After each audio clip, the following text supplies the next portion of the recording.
You possess a superpower that lets you send things into the past. You can send any object to the past. After a certain period, you can recall them. At first, you only sent a regular stone, back to 100,000 years ago. Then, a line of subtitles appeared before your eyes. 100,000 years ago, the stone sent by the host appeared in the blood dragon pit and absorbed a trace of dragon blood aura. 100 years passed. The stone infused with dragon blood slowly began to transform. Unique dragon vein patterns started to appear on its surface. 500 years passed. The stone changed from dark gray to blood red. The dragon patterns on its surface became even clearer. 1,000 years passed. The stone absorbed the essence of the sun and moon. It transformed into a dragon blood crystal. Another 5,000 years passed. An injured azure dragon happened to heal there. Your dragon blood crystal absorbed waves of pure dragon aura and started to evolve to an even higher level. 8,000 years passed. The dragon blood crystal had evolved into the sacred scripture of dragon origin blood. On this day, an ancient powerhouse stumbled upon the dragon pit. Fortunately, they were devoured by the lurking azure dragon. The sacred scripture of dragon origin blood you sent wasn't taken away. 10,000 years passed. The sacred scripture of dragon origin blood was now fully formed. The setup to send it for 10,000 years is complete. Host, would you like to recall it now? With a thought, the sacred scripture of dragon origin blood appeared in your hand, which made you instantly overjoyed. Just as you were about to do it again the same way, the system suddenly notified you that the attempt failed. There are 24 hours left on the cooldown. Though you were a bit disappointed, you were still quite satisfied, because this brought you peace of mind, and your cultivation, stagnant for 40 years, was finally loosening. Thinking back to when you first joined the Howran sect, you astonished everyone with your talent, and were hailed as the greatest genius in 1,000 years. Now you're stuck at the peak of foundation establishment, becoming the unsung guardian of the scripture pavilion, while your fellow disciples who joined with you have long founded their own sects or started chasing their dreams. And now, you can also pursue your childhood dream of becoming a sword immortal, settling scores with a single sword. Little did you know, your second attempt would shatter your sword immortal dream. When the cooldown reset the next day, you plan to forge another sacred scripture of dragon origin blood, one for your personal cultivation, and one for trading resources. But with the lesson from last time, this time you chose a specific location. ding. Starting to process host's specified placement conditions. 100,000 years ago, the stone sent by the host appeared in the blood dragon pit and absorbed a trace of dragon blood aura. 100 years passed. The stone infused with dragon blood began to slowly transform. Unique dragon vein lines appeared on its surface. 500 years passed. The color of the stone shifted from dark gray to blood red. The dragon vein patterns were clearly visible on its surface. 1,000 years passed. The stone absorbed the essence of sun and moon. It had transformed into a dragon blood crystal. 5,000 years passed. An injured azure dragon was resting there. The dragon blood crystal absorbed pure dragon ki and began evolving to a higher level. After another 8,000 years, the dragon blood crystal had evolved into the sacred scripture of dragon origin blood. On this day, the azure dragon left the pit and was away for several days. A few ancient powerhouses snuck into the dragon pit and stole the sacred scripture of dragon origin blood you sent. 10,000 years passed. The sacred scripture of dragon origin blood you sent was completely refined by someone else. Unfortunately, this attempt failed. Seeing this, you were at a loss. You damn azure dragon. From this failure, you realize there are way too many uncontrollable factors. But the placement conditions you set were exactly the same as before. Unwilling to give up, you waited for the next day and continued to try a third time. This placement is now finished. Host, would you like to recall it? Looking at the second sacred scripture of dragon origin blood in your hand, you finally understood. That injured azure dragon isn't mentally stable. It's intermittently insane. So you decided not to send the sacred scripture of dragon origin blood for now. In the period that followed, you cultivated using the sacred scripture of dragon origin blood while testing out the placement of other items. Gradually, you discovered a bug in the system. Although you can only send something once a day, it never said how much you could send at a time. Through your experiments, you eventually concluded the amount and duration of transformation both depend on your own spiritual strength, because each stone undergoes its own transformation process. And with billions of stones, there would be billions of independent placements. This massive evolutionary load could easily overwhelm your mind. But during your trials, you happen to discover that if you send a large number of stones randomly into a dragon vein in the past and let them rest for a few hundred years, you can obtain perfect top-tier spirit stones. This return rate is much higher than sending the sacred scripture of dragon origin blood. But not every stone can transform into a top-tier spirit stone. Plus, there are some uncontrollable factors, like someone digging them up, or being eaten by gold-eating ants, for example, which results in losses. In the days that followed, you kept cultivating, while experimenting with all kinds of item placements. The spirit stones you placed successfully transformed into Dragon Young stones. This placement has been completed. All 100 blood key grass you sent were destroyed. Unfortunately, this attempt failed. The Jade Spirit grass you sent successfully transformed into Purple Nether Spirit grass. This placement has been completed. The Black Bloodstone you sent encountered karmic disturbances during transformation and was annihilated. Unfortunately, this attempt failed. After a month of diligent cultivation, you advance from foundation establishment to the peak of the Golden Core realm. To break through to the higher Purple Palace realm, simply relying on medicine is no longer enough. And you've found a fatal problem.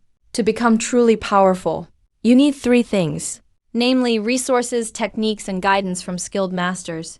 Now, you no longer have to worry about resources. But how do you create a suitable high-tier Earth-class technique for yourself? How can you use evolution to get one? Treasures can evolve over time through accumulation.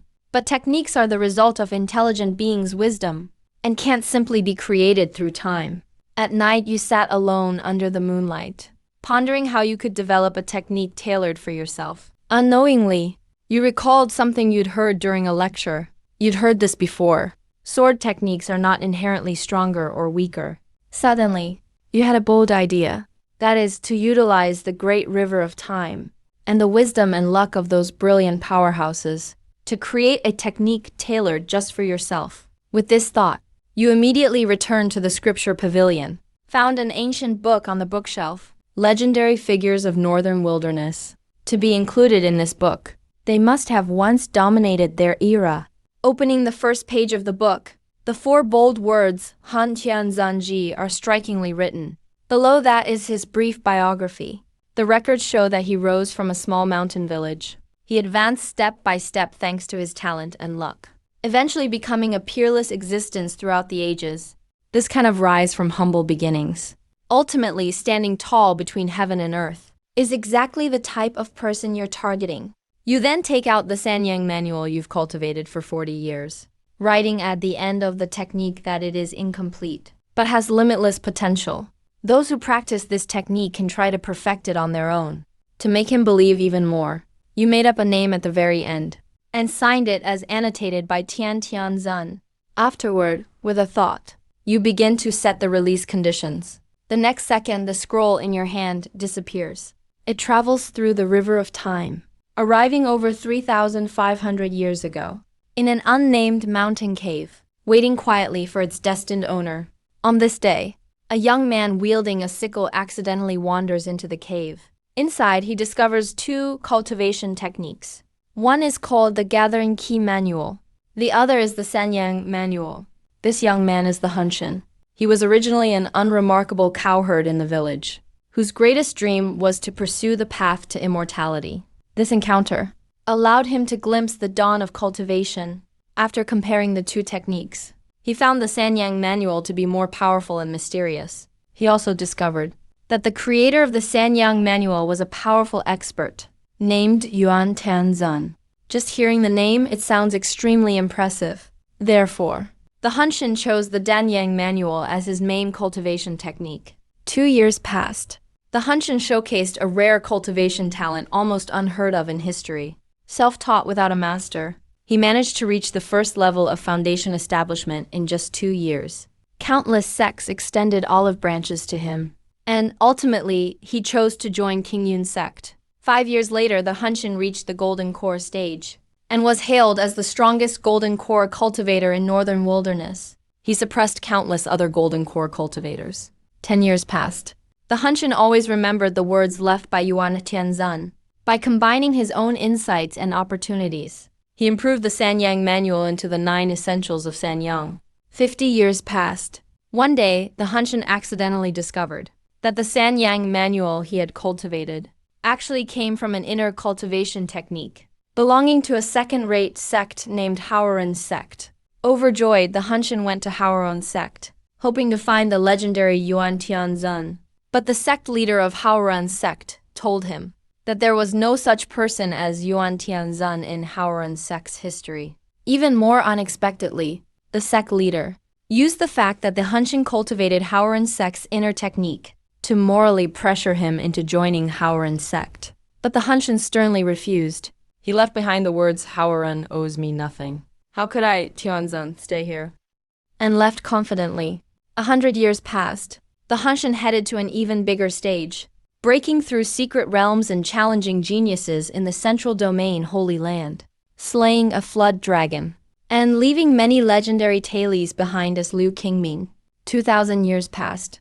The Hunshin looked back on his years of cultivation experience, all his insights and fortunes, blending other inheritances, and creating a new technique. The 9 Yang elixir arts finally evolved into the ancient Sun and Abyss technique. 3,500 years passed. The Hunshin had become a significant figure in the central domain Holy Land, yet he never forgot to search for traces of Yuan Tianzan. However, no matter how hard he searched, there seemed to be no record of Yuan Tianzan in history. At this point, your designated release comes to an end. The Sanyang Manual has transformed into the ancient Sun and Abyss technique. Would you like to recall it now, host? With a single thought, an entirely new technique appears in your mind. With just one glance, you can feel that this technique is on a whole other level compared to the Sanyang Manual. The Hunshin truly lives up to the reputation of a peerless genius. At this moment, something suddenly comes to your mind, and you pick up the legendary figures of Northern Wilderness again. You find that the Hunshin's biography has changed. A new experience has been added, which was his conflict with Haoren sect, and Yuan Tianzan has become a mysterious figure in history. Suddenly you realize that your actions can impact the course of history. After obtaining the ancient Sun and Abyss ultimate technique, you become even more diligent in your cultivation. A few nights later, an old man comes to see you. "Elder Jiang, why are you here?" "Nothing, just came to see you before I leave." This old man is named Jiang Taiji, a veteran elder of Haoren sect, who has been around for 500 or 600 years. Your current position as a guardian of the pavilion is entirely thanks to his help. Jiang Taiji himself was a Purple Mansion stage master. But during one travel experience, he was ambushed by enemies. He barely escaped with his life, but was badly injured, causing his cultivation to drop to the Golden Core stage. Along with a hidden illness, his vitality continues to dwindle. "Elder Jiang, your health." "Kid, I'm fine. I've already accepted my fate." After speaking, he raised his withered arm and sighed. "This is lifespan. This is the immortality we all pursue. The strong keep moving forward through the ages, while the weak turn to dust with time." Hearing this, you remain silent for a long time. Finally, Elder Jiang breaks the silence. "Kid, I'm leaving. When you're old, all you want is to return home. By then, it'll be like resting in your own homeland." Hearing this, you freeze for a moment. This old man who has helped you so much is just going to end his life like this? "Elder Jiang, must you really go?" "Yes, instead of staying here in gloom, I'd rather go back to my hometown. Maybe I'll see the sights from my childhood again." Although Elder Jiang speaks lightly, you can still spot a trace of unwillingness and sorrow. In his cloudy eyes, he is not resigned to dying this way. But there is nothing he can do. In the face of time, most can only accept their fate. Finally, you say slowly, "Elder Jiang, let me see you off." "No need, it's a long journey. I'd like to walk alone for a while." After finishing, Jiang Taiji downs the liquor in his hand, turns and is ready to leave. "Elder Jiang, let me visit you in a few years." Jiang Taiji pauses and responds, "No need. Maybe some of my sons and grandsons are still alive." You never know if there's no one there. I'll come send you off. Rain falls as Jiang Taiji's body stiffens. His nose tingles. And he chokes up a bit, but he doesn't show it. Instead, he laughs and scolds. Brat. If all my descendants are happily alive, maybe I'll even get to hold my great-great-grandchildren. All right, I'm off. This time, Jiang Taiji didn't look back. He left the scripture pavilion without anyone noticing, and departed from the Haoran sect where he had devoted most of his life. You watch as this legendary elder of the Haoran sect fades away from the scene in silence. At that moment, you truly felt the allure of immortality and developed an unprecedented craving for cultivation advancement. Only by making yourself stronger can you withstand the erosion of time. In the following period, you invested a large amount of spiritual herbs and medicines because you want to attempt something even more daring, which is to use the system to refine pills for you. According to your memory, there's an ancient book in the scripture pavilion top 10 pills for breaking through. Among them, the 3-section Pue pill can boost the success rate of breaking through the Purple Mansion level by 40%. It's exactly what you urgently need right now. And over these days of investment, you've gathered all the herbs needed for pill refinement. But figuring out how to use the system to refine pills is another tough challenge. This is different from modifying cultivation techniques. If you send the materials into the past and let an ancient pill sage refine them, there are way too many uncertainties involved. The duration of the investment must be preset before you start. Moreover, you can't predict when the pill sage will actually start refining, or how long the pill refinement will take. If you set the time too long, someone else will have consumed it already.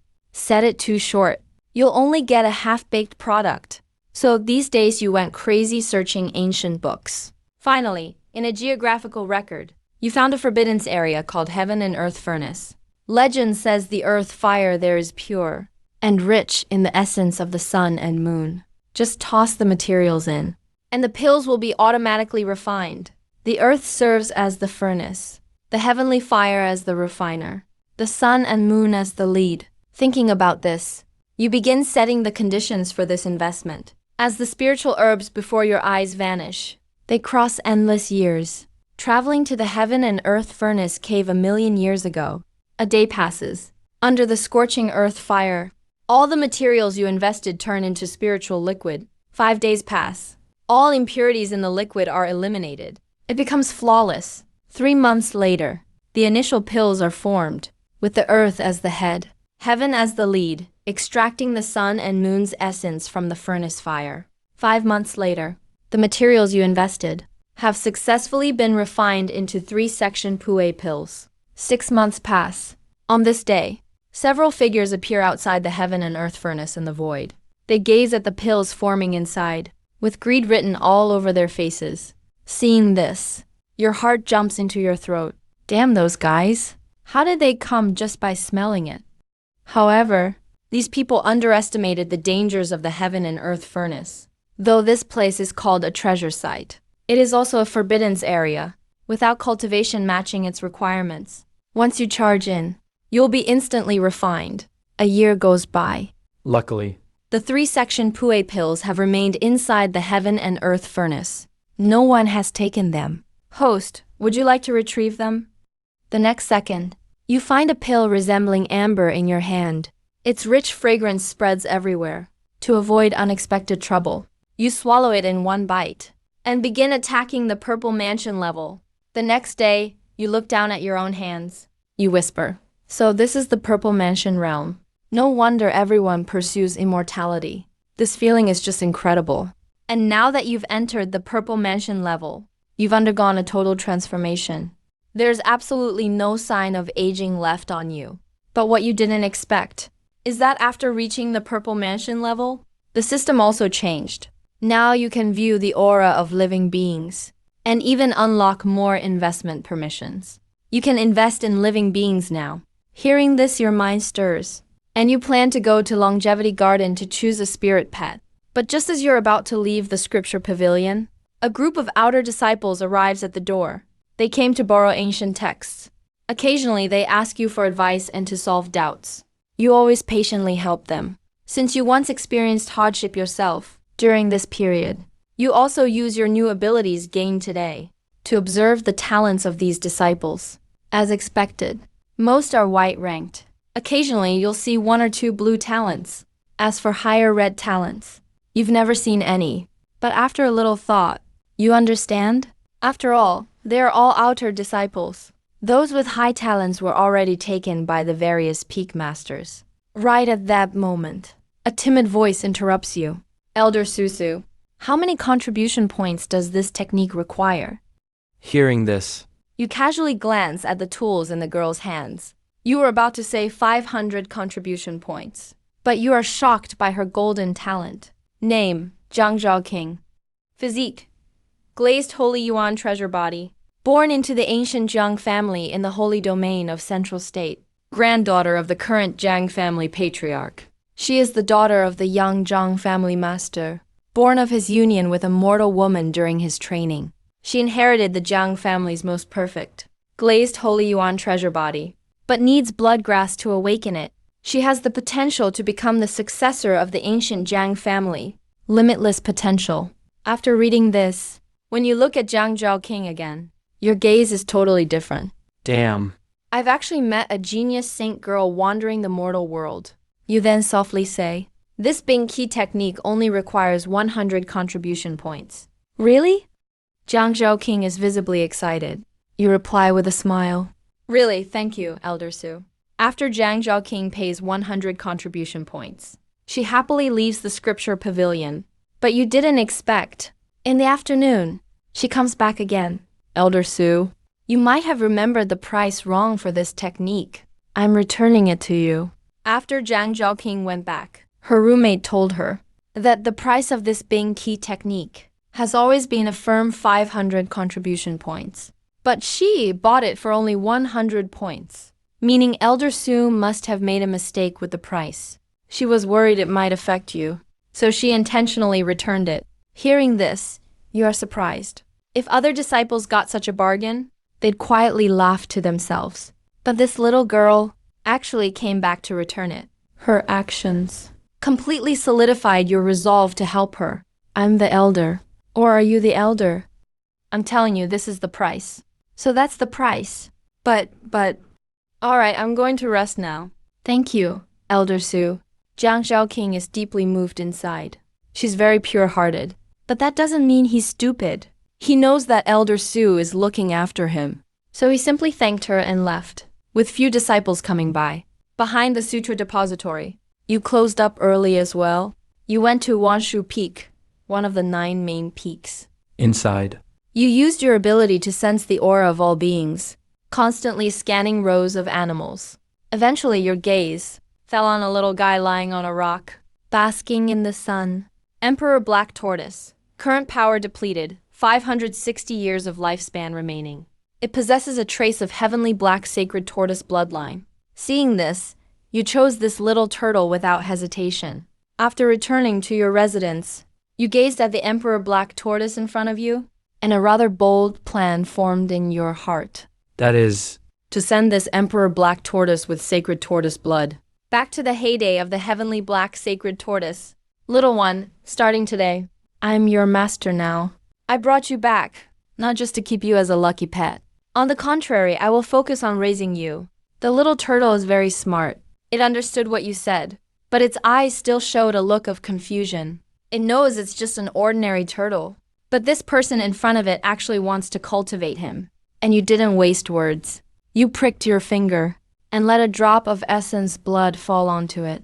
The moment the bloodline contract was established, the Emperor Black Tortoise froze. It didn't expect such a powerful human cultivator would actually form a contract with it. What I'm about to say next. I want you to keep every word firmly in mind. I'm going to send you to an era that belongs to you. An era of glory for your species. Don't panic. And don't be confused. The only thing you must do is keep a low profile and grow. No matter what happens, you're number one. Goal is to stay alive. The Emperor Black Tortoise nodded emphatically. He memorized every word you said. All right, that's all I have to say. You started editing the placement conditions. And since it only has 560 years of lifespan left, you decided on an insertion period of 500 years. In the instant the light faded, you told it, I give you 500 years. The only thing you need to remember is to stay alive. In ancient times, the Emperor Black Tortoise you sent out entered the clan of the heavenly black sacred tortoise into the womb of the seventh royal consort of the direct line. On that day, the young clan leader at the time was overjoyed to learn that his seventh wife was pregnant. He was extremely happy for the sake of the soon-to-be-born offspring. He slew the azure Luon above, And the flood dragon below plucked the celestial lotus from the ancient snowy mountain and fetched the spring of life from the yellow spring's forbidding ground. He wanted his child to win right at the starting line. 50 years passed in the blink of an eye. On the day the seventh consort gave birth to the holy child, all the key figures of the heavenly black sacred tortoise clan were present. Everyone was looking forward to the holy child's arrival, but unexpectedly, the holy child was born with an extremely weak bloodline. It wasn't even 1/10 as pure as the collateral bloodlines in the clan. So from that day on, the holy child and his mother were both neglected. The young clan leader never cared again for this holy child and named him Zhuanwo, meaning it's as if he never had this son. Upon seeing this, you couldn't help but sweat for the little guy. Even though his father made so many preparations, he still couldn't change the child's natural bloodline. 100 years passed. Your spirit beast Zhuanwu held a humble status in the clan, often laughed at by the others, but he always remembered your teaching, to stay low profile and grow, to endure humiliation, not for anything else, but just to find a way to survive. 200 years passed. Xuanwu trained extremely hard. After all, he was of the royal line, so he could still enjoy decent cultivation resources. 300 years passed. Thanks to Xuanwu's perseverance, his blood line purity finally improved. It reached 1/5 purity, yet compared to his clanmates, he still seemed out of place. 400 years passed. Xuanwu had 13 brothers and sisters in total, all of whom were outstanding. Only he seemed totally ordinary. No one looked up to him. 500 years passed. Xuanwu never stopped trying. He endured everyone's doubts and abuse, bearingly and silently, just to have his day someday. At this moment, your system's voice sounded in your mind. 500-year placement period is over. Would you like to recall it? You hesitated for a long time at this, but ultimately decided against recalling it this time. The little one got lucky this round and became a direct royal. If you recalled it now, the next placement may not be this fortunate. Hang in there, little one. From here on, your fate is your own. But what you didn't expect was, it was exactly this decision that brought you an unexpected surprise in the future. But as you sent more and more things back, you gradually became unsatisfied with sending lifeless objects. You wanted to try sending living things to the past. You even came up with an even bolder idea in your mind. That was to send yourself back to the past. Now, you're about to try this daring experiment. But to be on the safe side, you decided to test the waters by sending yourself back 10 years first. After all, if you die in the past, you're truly dead. As for picking a point in history, you already had an idea.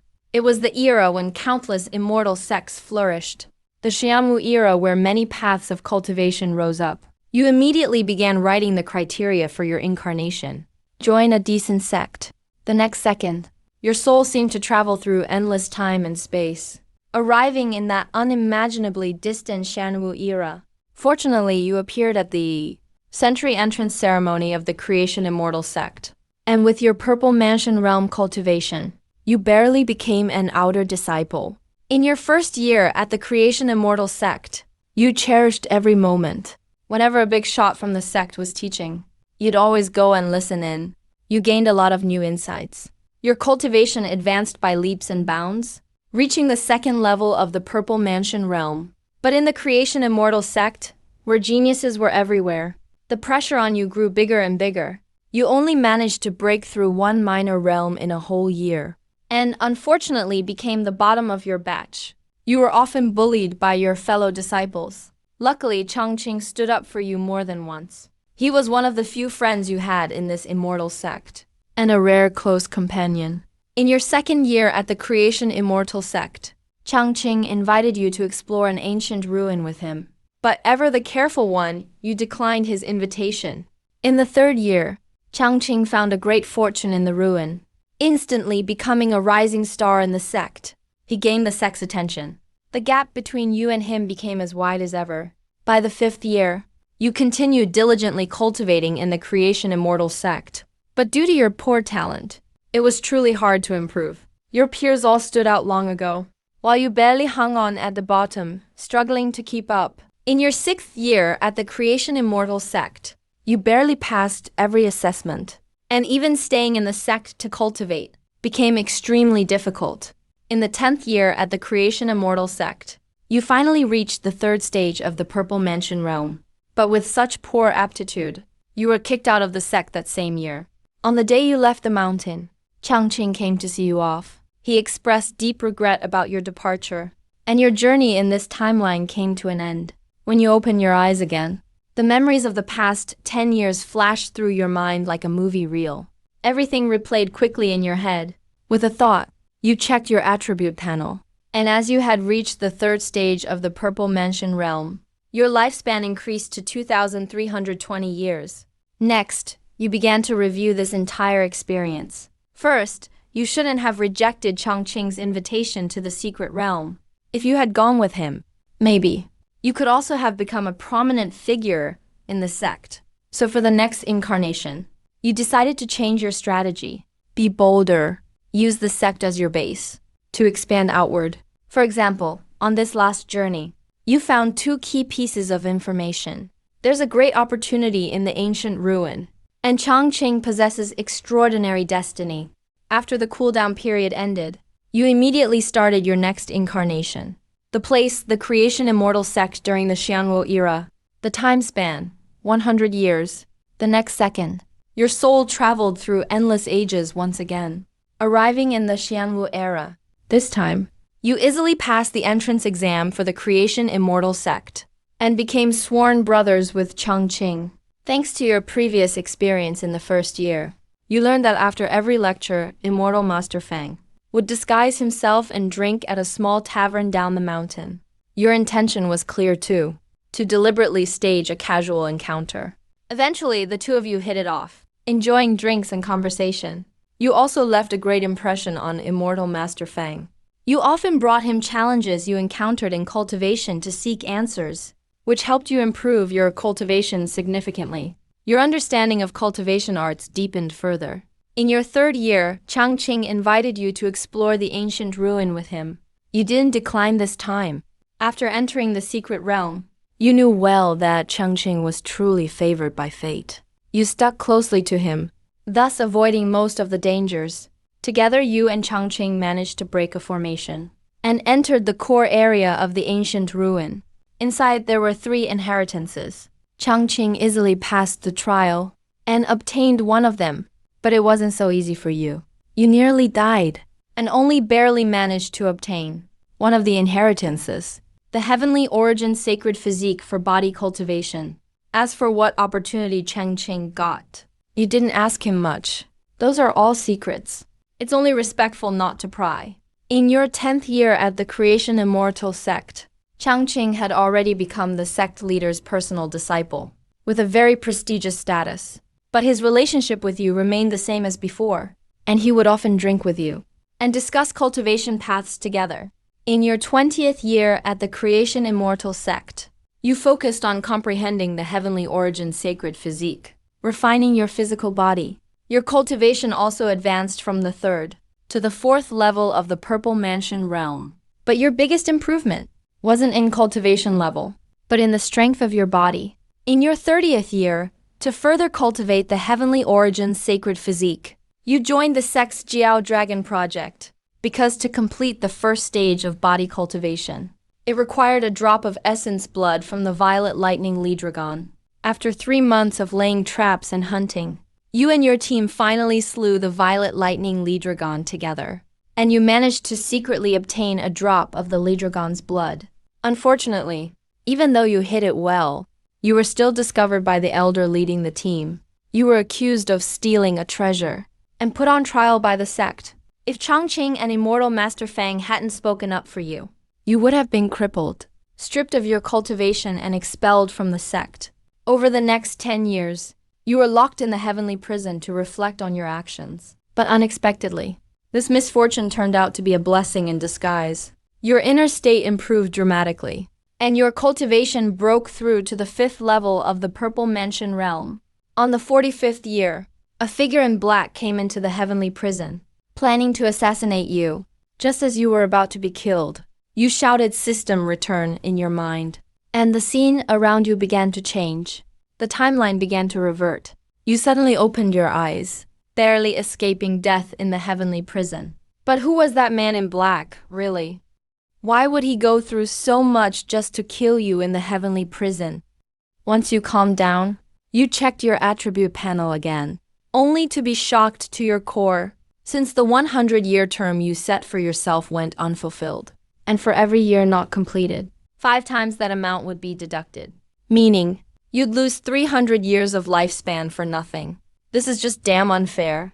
In the end, it's because my own talent isn't good enough. Otherwise, why would the sect accuse me of cheating the rankings? To put it bluntly, those so-called sect rules are all aimed at the ordinary members. For those privileged geniuses, they're basically meaningless. If I had done well, why would I need to steal anything? Just saying a word to the big shots in the sect, they might have rewarded me directly.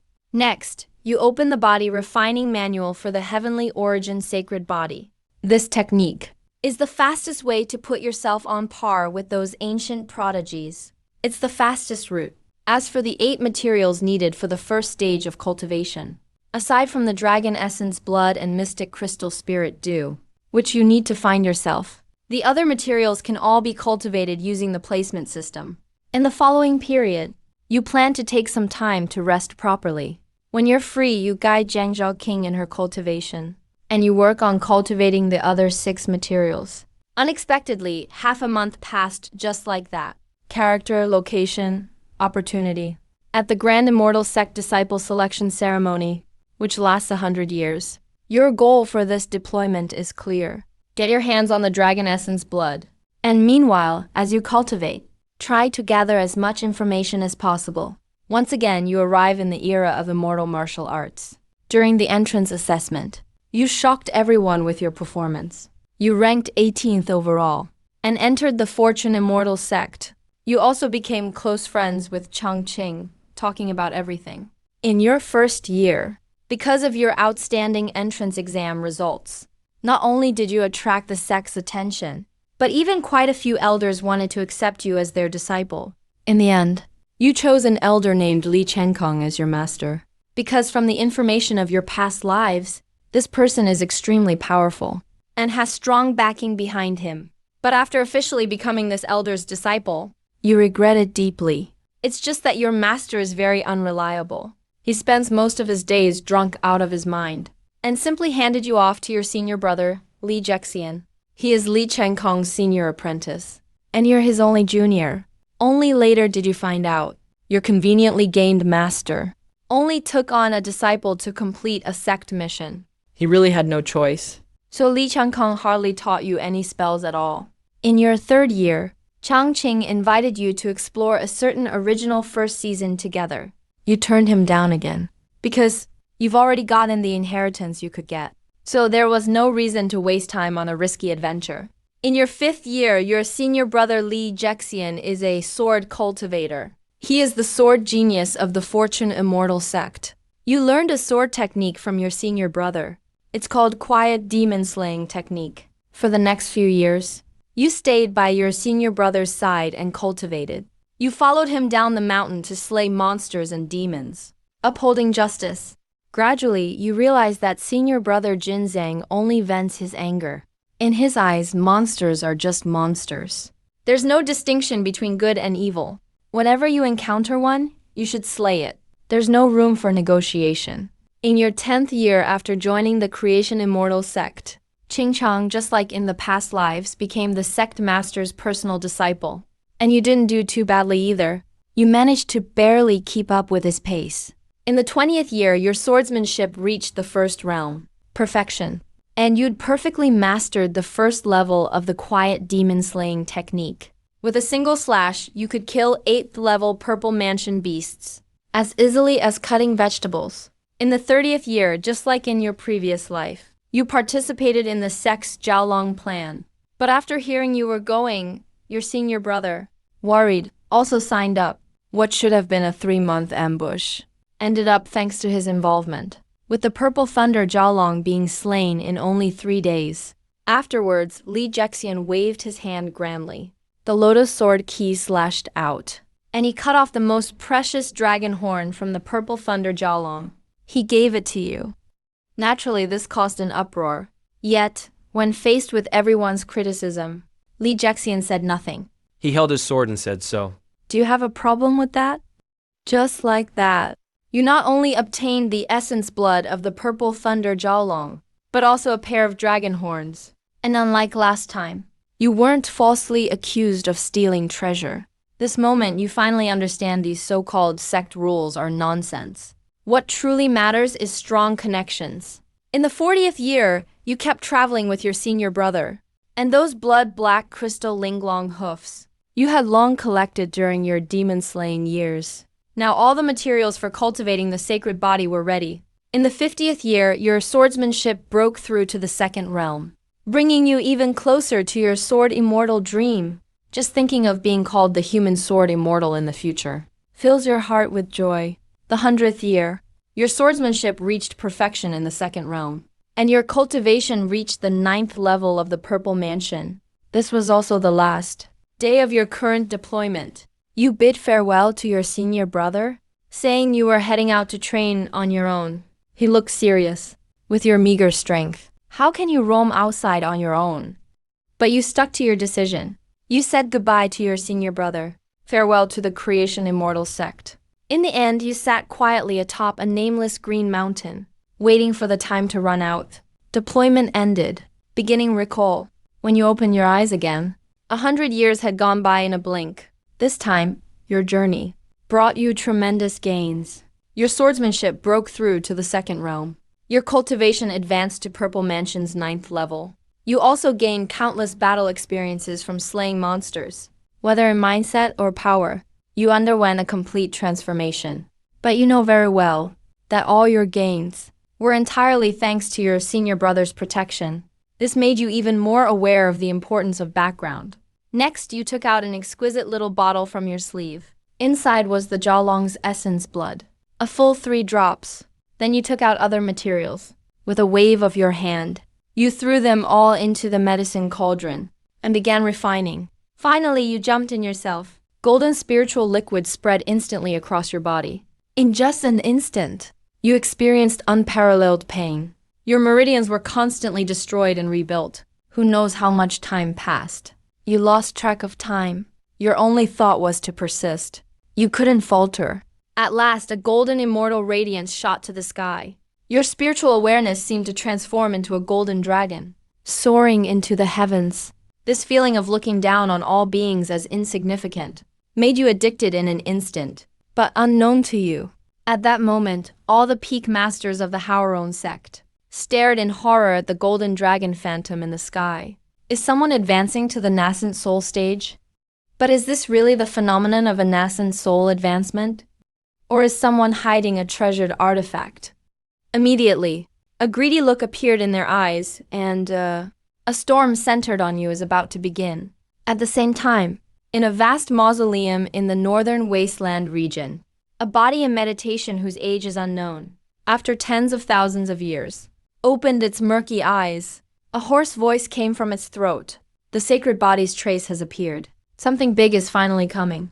Elsewhere, in an unknown mountain range, a cold and elegant immortal figure stood by the cliff. Oh, a sacred body has surfaced. Uncle Yu's prophecy has really come true. This era is about to end. Something even grander is soon to begin. But who knows whether this is good or bad? The next day, as you just opened the library door, a group of uninvited guests appeared outside. Led by a middle-aged man, Master Su. Yesterday, there was a phenomenon in our Hauron sect. I'm searching every corner. As he said this, he didn't explain further. Instead, he directly issued a search order. You frowned slightly at this, but didn't say anything in the end.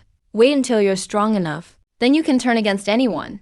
Revealing your strength now would only bring endless trouble, and it would indirectly prove you have a great fortune. In the end, after the searchers found nothing, they left as well. But that middle-aged man left behind a meaningful comment. Some treasures aren't meant for just anyone. Don't you agree? Master Su, after they left, your face immediately turned gloomy. You must quickly get stronger. From now on, the library will be under close watch. At the same time, you must strengthen the library's formations. Otherwise, if someone's forced entry during your deployment, it would mean disaster for you. It could be a catastrophe. At midnight, you began to study the cultivation method for the sacred body's second level. After reading, you were awestruck. This sacred body cultivation is truly harder than ascending to the heavens. The first step, tempering the skin, requires you to enter a place called the Earth Dragon Lava Cave and have the dragon lava burn your skin for 100 years. Keep in mind, this place is one of the 10 greatest forbidden zones. Moreover, during the tempering process, you may be attacked by vicious beasts that live in the magma. Someone must keep watch by your side for 100 years. But you don't have someone to protect you. You can only rely on luck. So you begin setting deployment conditions. Time, 20,000 years ago. Place, Earth Dragon Lava Cave in Azure Continent. Deployment duration, 100 years. In the next second, your soul arrived in the Earth Dragon Lava Cave 20,000 years ago. As soon as you got there, you felt the fire capable of burning everything. You endured the pain and began tempering your skin there.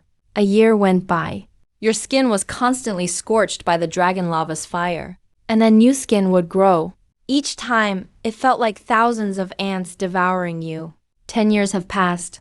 Luckily, During this time, you haven't encountered a beast attack. And after enduring 10 years, you've gradually become able to adapt to this pain.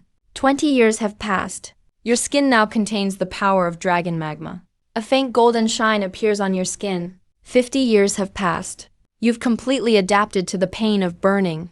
You've even started to enjoy the new life this pain brings. However, there's a hint of worry in your heart. Because from time to time, you hear some sounds from beneath the magma. It seems like something is swimming down there. Another year passes, that thing hidden in the magma, after confirming there's no one else around you, launches a fierce attack on you. You instantly slash out a blade of sword energy. With one strike, you severely injure the Emperor Flame Dragon. After sensing your power, it escapes deep into the magma. 70 years have passed. Your cultivation goes smoothly. No more beasts disturb you. Only 30 years left until success. But on this very day, an extremely powerful aura suddenly descends. It's an adult Emperor Flame Dragon, stronger than a nascent soul. Its aura is overwhelming. The pressure is terrifying. Behind it are 3 young dragons. One of them is the same one you injured 20 years ago. You know very well. There's a huge gap in strength. You're no match for them. Just as it launches a deadly attack at you, you instantly speak a true word to return. The surroundings start to shift immediately. You suddenly open your eyes. Damn beast. In the following days, you keep trying to temper your body in the Earth Dragon Magma Cavern, but you fail 3 times in a row, causing you to almost waste 1,000 years of lifespan. You realize you can't keep gambling like this. Otherwise, you'll really end up killed by that Earth Flame Dragon. But you can't afford to interrupt the 100 years of skin training. So what should you do now? Should you really look for a powerful guardian? But you don't have any connections. How could a powerful cultivator above nascent soul stage lower themselves to be your protector? Suddenly you have an epiphany. That's right, you don't have one yourself. Can't you just cultivate one yourself? So you start poring over numerous ancient texts. Finally, you find someone who meets your criteria. Ling Zhao, born 30,000 years ago in Mohi village of the northern desolate region. Though born into poverty, he possesses a once-in-a-millennium sword embryo body. He's a born sword cultivator. But because he was born in a small village, he had no access to cultivation resources, wasting his golden years for cultivation. 18 years later, an old swordsman passes by. At first sight of Ling Zhao, he's astounded by his talent. Immediately takes him in as his last disciple. And Ling Zhao lives up to his expectations. Once he steps into the sword path, there's no stopping him. He reaches the first realm in 3 years, enters the second realm after 10 years. 30 years later, He becomes the leader of the younger generation in the northern desolate region. Later, he needs only 500 years to reach the sixth realm of swordsmanship, true unity of man and sword. He's acclaimed as an unrivaled prodigy. At the age of 3,000, He slays the old sword saint of the northern desolate region with one sword strike. and establishes the Silver Sword Pavilion, becoming a colossus in the Zhangzhou Holy Region. At this point, an ideal plan forms in your mind, and that is to send yourself back to Mohi village 30,000 years ago. Become Ling Zhao's mentor and guide, forming a bond of kindness with him. Then jump to 20,000 years ago and use his gratitude for your guidance to have him help you guard the island. Though this move is kind of manipulative, it's honestly a clever solution. But little do you know that your casual act will create a generation sword god. So you start drafting the transfer parameters. Location, Kangling Continent, Mohi Village. Time, 50,000 years ago. Duration, 18 years. In the next moment, your thoughts travel to Mohi Village 50,000 years ago. 50,000 years ago, you appear atop a mountain in Mohi Village. Overlooking below, you discover it's just a mortal village, incredibly poor and backward. You disguise yourself as a teacher and open a school in Mohi Village, naming it Yuan Academy, specifically to teach the village children basic knowledge. One day, a baby's wailing echoes through Mohi Village. A baby boy is born to the old Lin family. The mother dies in childbirth after giving birth to her son. The father, old Lin, is devastated. To honor his late wife, he gives his son her family name Ling Zhao. 100 days pass. You've already become the most respected teacher in Mohi Village. That day, old Ling comes to you, hoping you'll offer some guidance on Ling Zhao's 100th day. See what future career might suit him. You just smile and say nothing. You don't say much more, telling old Lin to just raise his child well. He can attend your academy at age 6. Another 6 years fly by. You've become the most influential person in the village, greatly loved by the villagers. Little Ling Zhao is also old enough to start school. Because he lost his mother young, little Ling Zhao is meek and timid. He rarely speaks. 7 years go by. Little Ling Zhao's father suddenly falls ill. Little Ling Zhao comes to you, begging you to save his father. Yet you don't agree right away. Instead, you tell him 300 kilometers east of Mohi Village, there's a snowy mountain. At its peak is a snow plum blossom. That's the medicine to save your dad. If you can bring it back, I'll save your father. Determined to save his dad, little Ling Zhao sets off to find the snow plum. Because he's still so young, and the journey is long, he eats wild fruit to stave off hunger, drinks dew when he's thirsty, and bandages his wounds himself when injured. It takes him a month to finally reach the snowy mountain. As he climbs the majestic peak, his legs have gone numb. Using the last of his strength, he finally picks the snow plum blossom. But he collapses, unable to go any further. When little Ling Zhao wakes up, he finds himself back in bed at home, and his father is healed. From that moment on, little Ling Zhao realizes how extraordinary Mr. Su is, the man who saved his father, his family's benefactor. The next day, little Ling Zhao comes to a deep realization. Only by becoming strong himself can he truly protect those he cares about. He comes to you, kneeling and begging Mr. Su to accept him as his disciple. And so you take little Ling Zhao as your apprentice, teaching him swordsmanship. By the 10th year, little Ling Zhao is 10 years old. Now he has studied swordsmanship for 3 years, and his sword talent is already remarkable. Whereas at first you just intended to use him, now you've come to genuinely care for him. Because little Ling Zhao is so sensible. In the 10th year, Ling Zhao's father's illness relapses, and once again he's critically ill. For you, prolonging a mortal's life is as easy as a wave of your hand.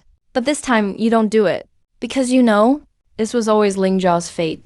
If you forcefully change it, you might disrupt his destiny. Ling Zhao is understanding too. He knows his father will eventually leave him. He severs all his worldly ties. His heart experiences a true transformation.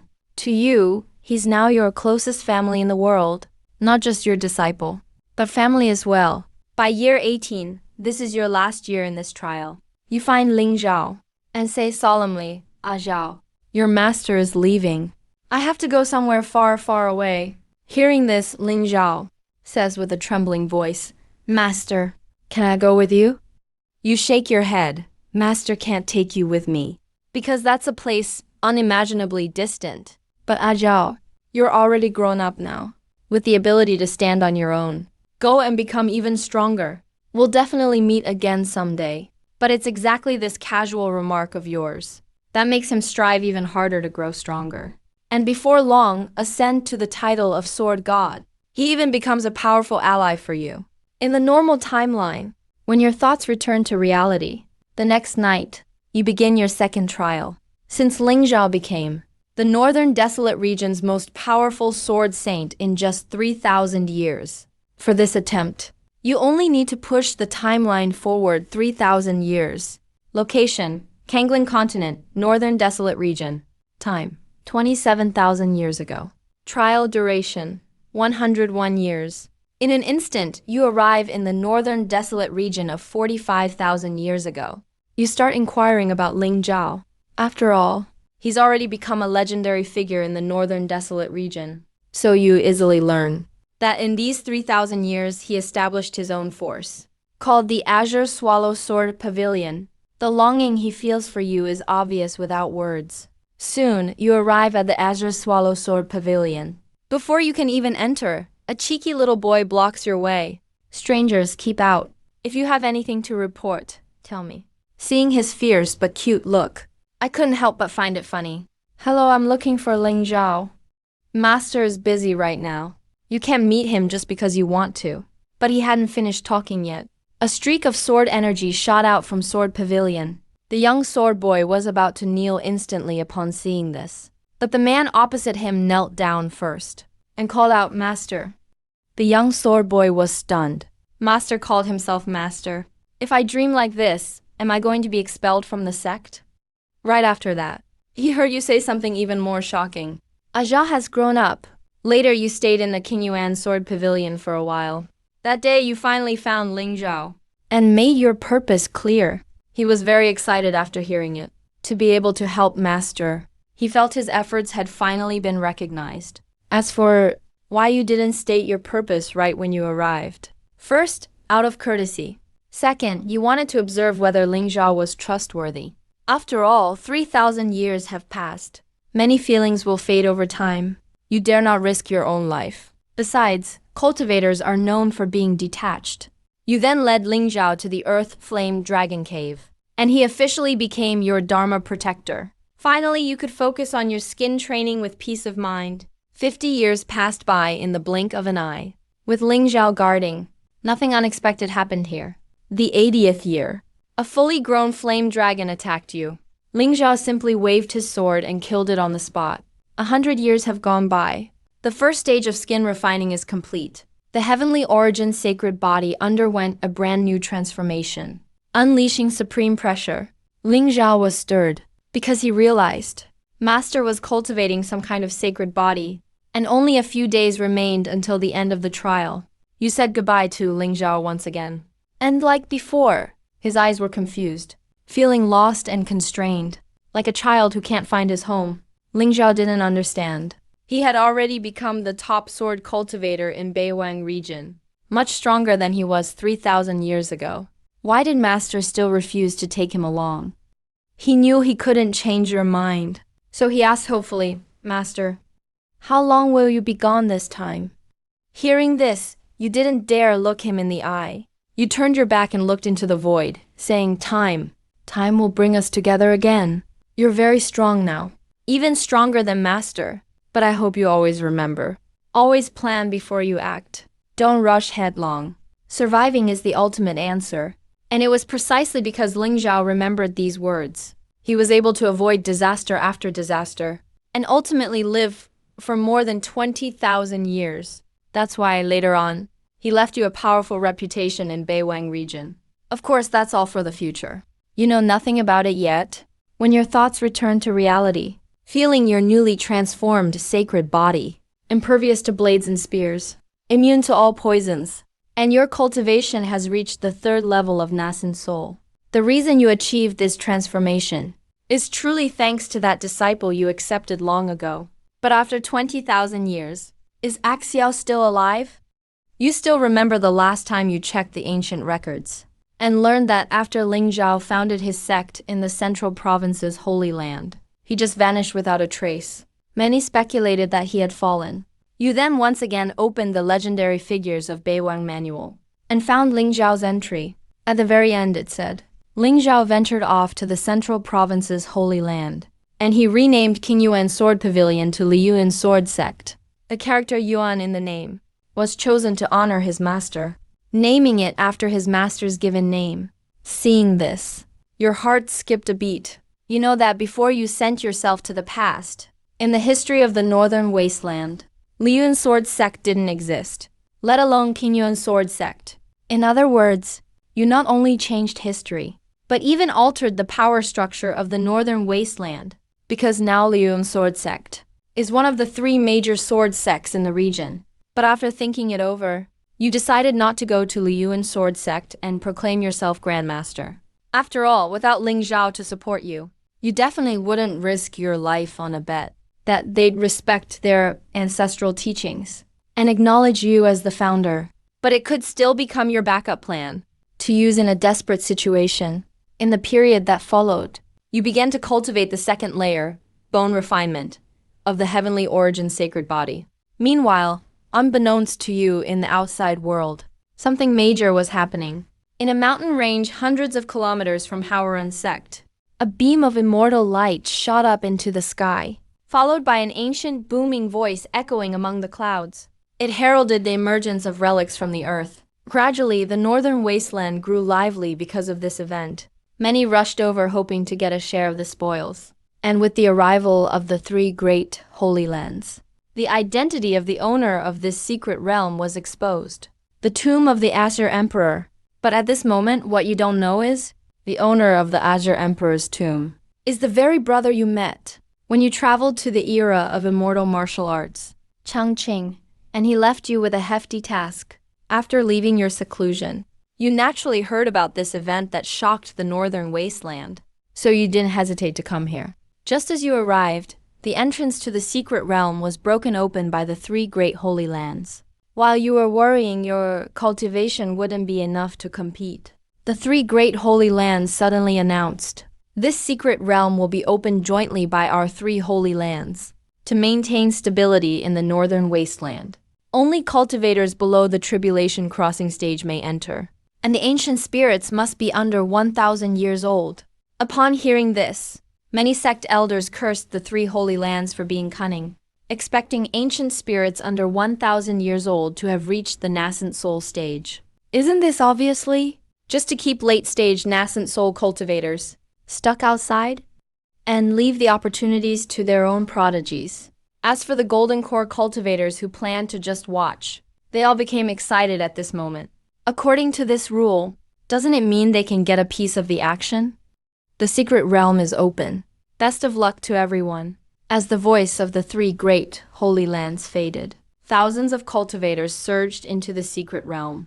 You also transformed into a streak of light and followed the main group. After entering the first level of the secret realm, everyone was teleported to different locations. While the elders were looking forward to their disciples' safe return, they saw a scene that made their jaws drop. Disciples who had barely entered the secret realm all came running out as if crazed. One of them shouted that the secret realm space had collapsed. At that moment, up above the clouds, 3 powerful figures frowned deeply. A second later, one of them couldn't hold back and was ready to charge into the secret realm. If their holy sons and daughters died inside, it would be a devastating blow for them and an irreparable loss for the northern wasteland.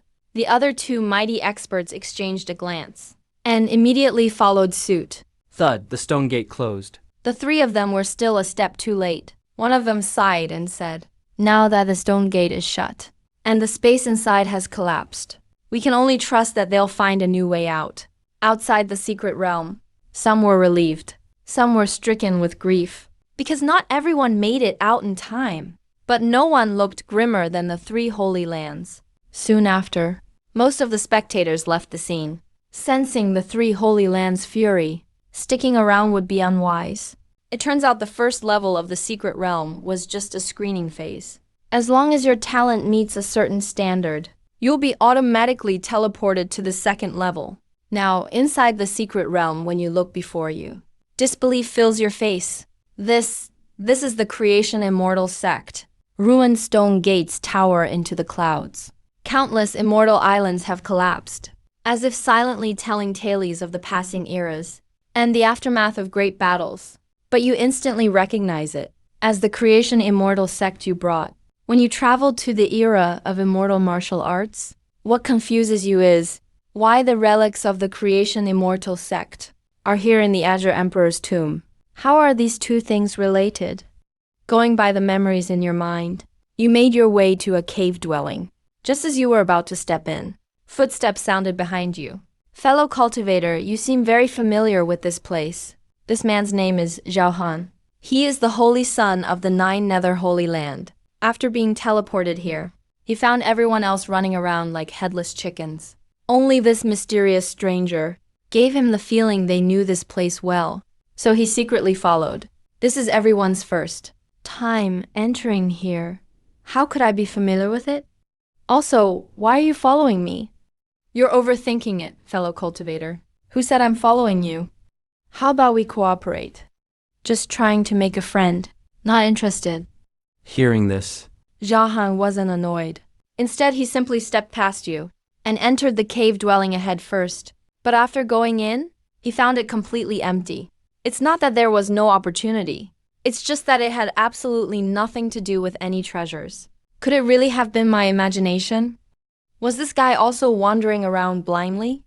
Thinking of this, he left with the words, "If you're not willing to cooperate, then let's rely on our own skills," and then departed. You can only sneer at this.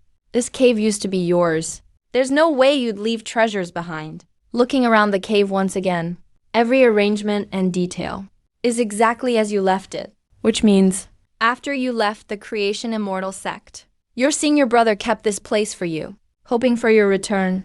At this thought, your nose tingled a bit. You still wonder if your senior brother is alive. In the next second, a flash of sword light burst out from beneath the stone bed. Immediately after, it transformed into an ethereal figure, clad in a blue robe, exuding unparalleled elegance. A supreme sword aura was etched between his brows and eyes. It was just a phantom, yet it felt as if a sword immortal from above had descended to the mortal world. Then, a familiar voice rang in your ears. "Junior brother," upon hearing this, your pupils suddenly contracted. "Senior brother," I've returned. However, the figure showed no reaction. It turned out this was a phantom left behind by Li Jexian. It isn't truly there. It can't hear your words. "Junior brother, if you are seeing me now, it means you haven't ventured into the world yet and have come back alive. I'm genuinely glad." At this point, Li Jexian smiled. Then his expression grew serious. "But this also means that your senior brother, must have fallen. Don't grieve for me, and don't seek revenge for me. The Immortal Sect is facing an unprecedented calamity. Master has already perished in battle. I too am gravely wounded. As the eldest disciple, I didn't do well enough. I failed to fulfill my responsibility during your future breakthroughs and your tribulations. As your senior brother, I won't be there to protect you." At this point, Li Jexian paused for a moment. "Oh, right, I left something for you. It's where I first taught you how to wield a sword. You should know the place, and only you can find it." After saying this, his figure grew increasingly transparent. "Junior brother, live well. Survive this era. Cut off all karma. In the darkness, hope is nowhere to be seen. Only staying alive is the way forward, even if it means barely clinging to life." As his words ended, the phantom faded away. You stood there in a daze, unable to recover for a long time. Your senior brother's words kept echoing in your mind, living on up to this point. You've already figured it out. The Immortal Sect was destroyed. Master fell in battle. Senior brother was severely wounded. Everything behind this points to that collapse of the Immortal Court. The Holy Land was annihilated. It was a dark era when immortals and gods fell from their pedestal. What really happened during that era? How could it have become so overwhelming?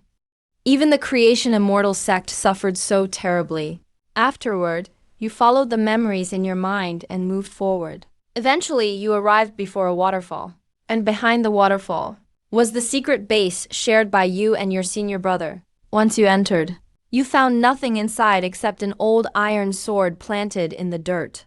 Everything else was completely empty. But the moment you touched the sword, something extraordinary happened. The iron sword began to shimmer with an ethereal, immortal light. Then golden words flowed into your mind one after another. This turned out to be the creation sword technique. You need to know, this is the supreme sword technique of the creation immortal sect. Only the most outstanding disciples of the sect are allowed to cultivate it. Even senior brother at that time wasn't qualified to learn it. You can imagine just how precious it is. In the next second, the iron sword in your hand suddenly became as heavy as 10,000 pounds. You quickly used the system to check. Originalist sword, grade, none. This sword was forged from the legendary order Divine Iron. It's one of the hardest materials in the world. It doesn't have any rank restrictions on its own. Its power changes based on the user's strength. And once the user's strength reaches a certain realm, this sword can cut through laws. It can cleave through historical fate. It can sever causality. After reading this, you gasp in awe. You quickly store the iron sword in your danshin. Otherwise, if anyone recognizes it, it would bring a catastrophic disaster. After leaving here, you plan to head to the main peak of the Creation Immortal sect. It's also the central core area of the sect. If there's any more good fortune here, it will definitely be found there. But when you arrive at the main peak, 3 people are already here. Jiyu Tangxin, a direct descendant of the Jiyu family in the Central State Holy Domain. He was secretly sent to the northern wilderness for training. He is one of the heirs of his family. Zhu Qingku, the Sengses of ancient origin Holy Land. Her bloodline combines that of humans and the phantom demon royal clan. Yun Mengyu, Sengses of Yaoguang Holy Land. Her former self was the 7th-generation goddess of life in the immortal martial era. She is the reincarnation of one of the 7 souls and 3 spirits. On the plaza of the main peak, there is a broken statue. It is of a man. He props himself up with a long sword in both hands. He stands guard over the immortal sect like a god of war. At this moment, Yun Mengyu came to the base of the statue. She discovered a name inscribed there, Broken Sword Immortal.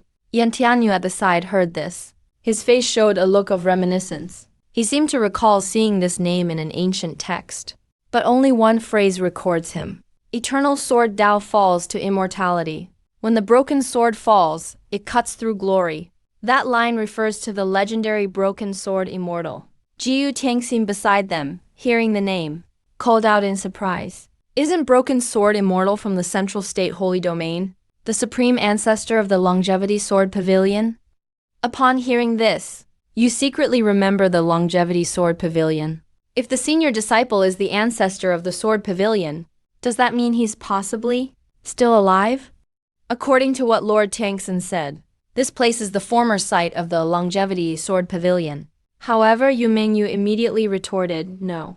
This place is Creation Immortal Sect. Everyone looked puzzled on hearing this. They have never heard of the Creation Immortal Sect as a power. Actually, Yu Mingyu doesn't know either. He just doesn't know why, seeing these ruins and the statue. He suddenly thinks of those 4 words. It's not the first time something like this has happened. He often has strange dreams. In his dreams, he sees many grand and sorrowful scenes.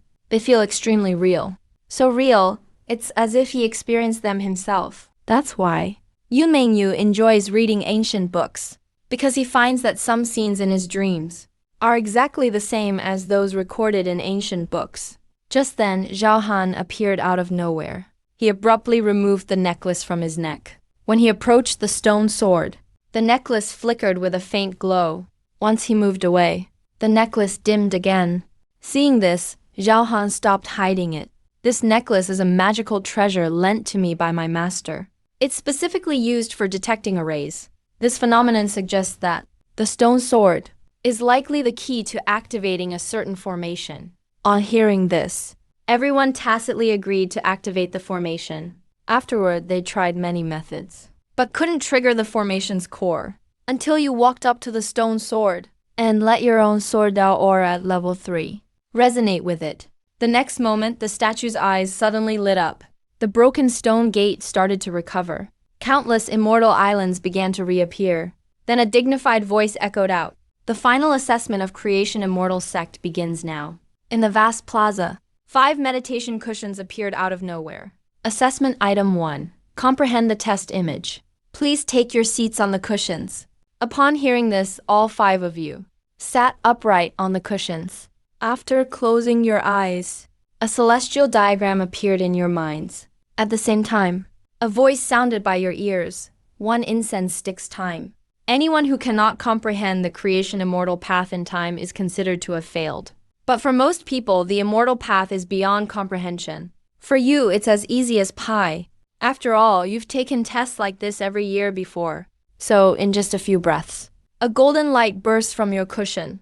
Then, your figure was teleported to the assessment site on the 2nd floor. But for the 4 young geniuses from Northern Wilderness, they all felt unprecedented pressure. Finally, when 1/5 of the incense stick burned away, Yun Mengyu successfully decoded the immortal path. His cushion rose up. Upon reaching the 2nd floor, he stared straight at you. His beautiful eyes kept flickering. Who exactly is this man? He comprehended it in just a few breaths. And when the incense burned halfway, Jiyu Tangxin and Zhu Qingku also passed the first assessment and arrived in the 2nd space. Like Yun Mengyu, they were shocked by your performance. Now only Zhao Han remained in the arena. As time slipped by second, sweat beads appeared on his forehead. At last, right before the incense burned out, he cracked the immortal path, just in time to scrape by. But it was obvious. Zhao Han, the famed genius of Northern Wilderness, was outperformed by the others here.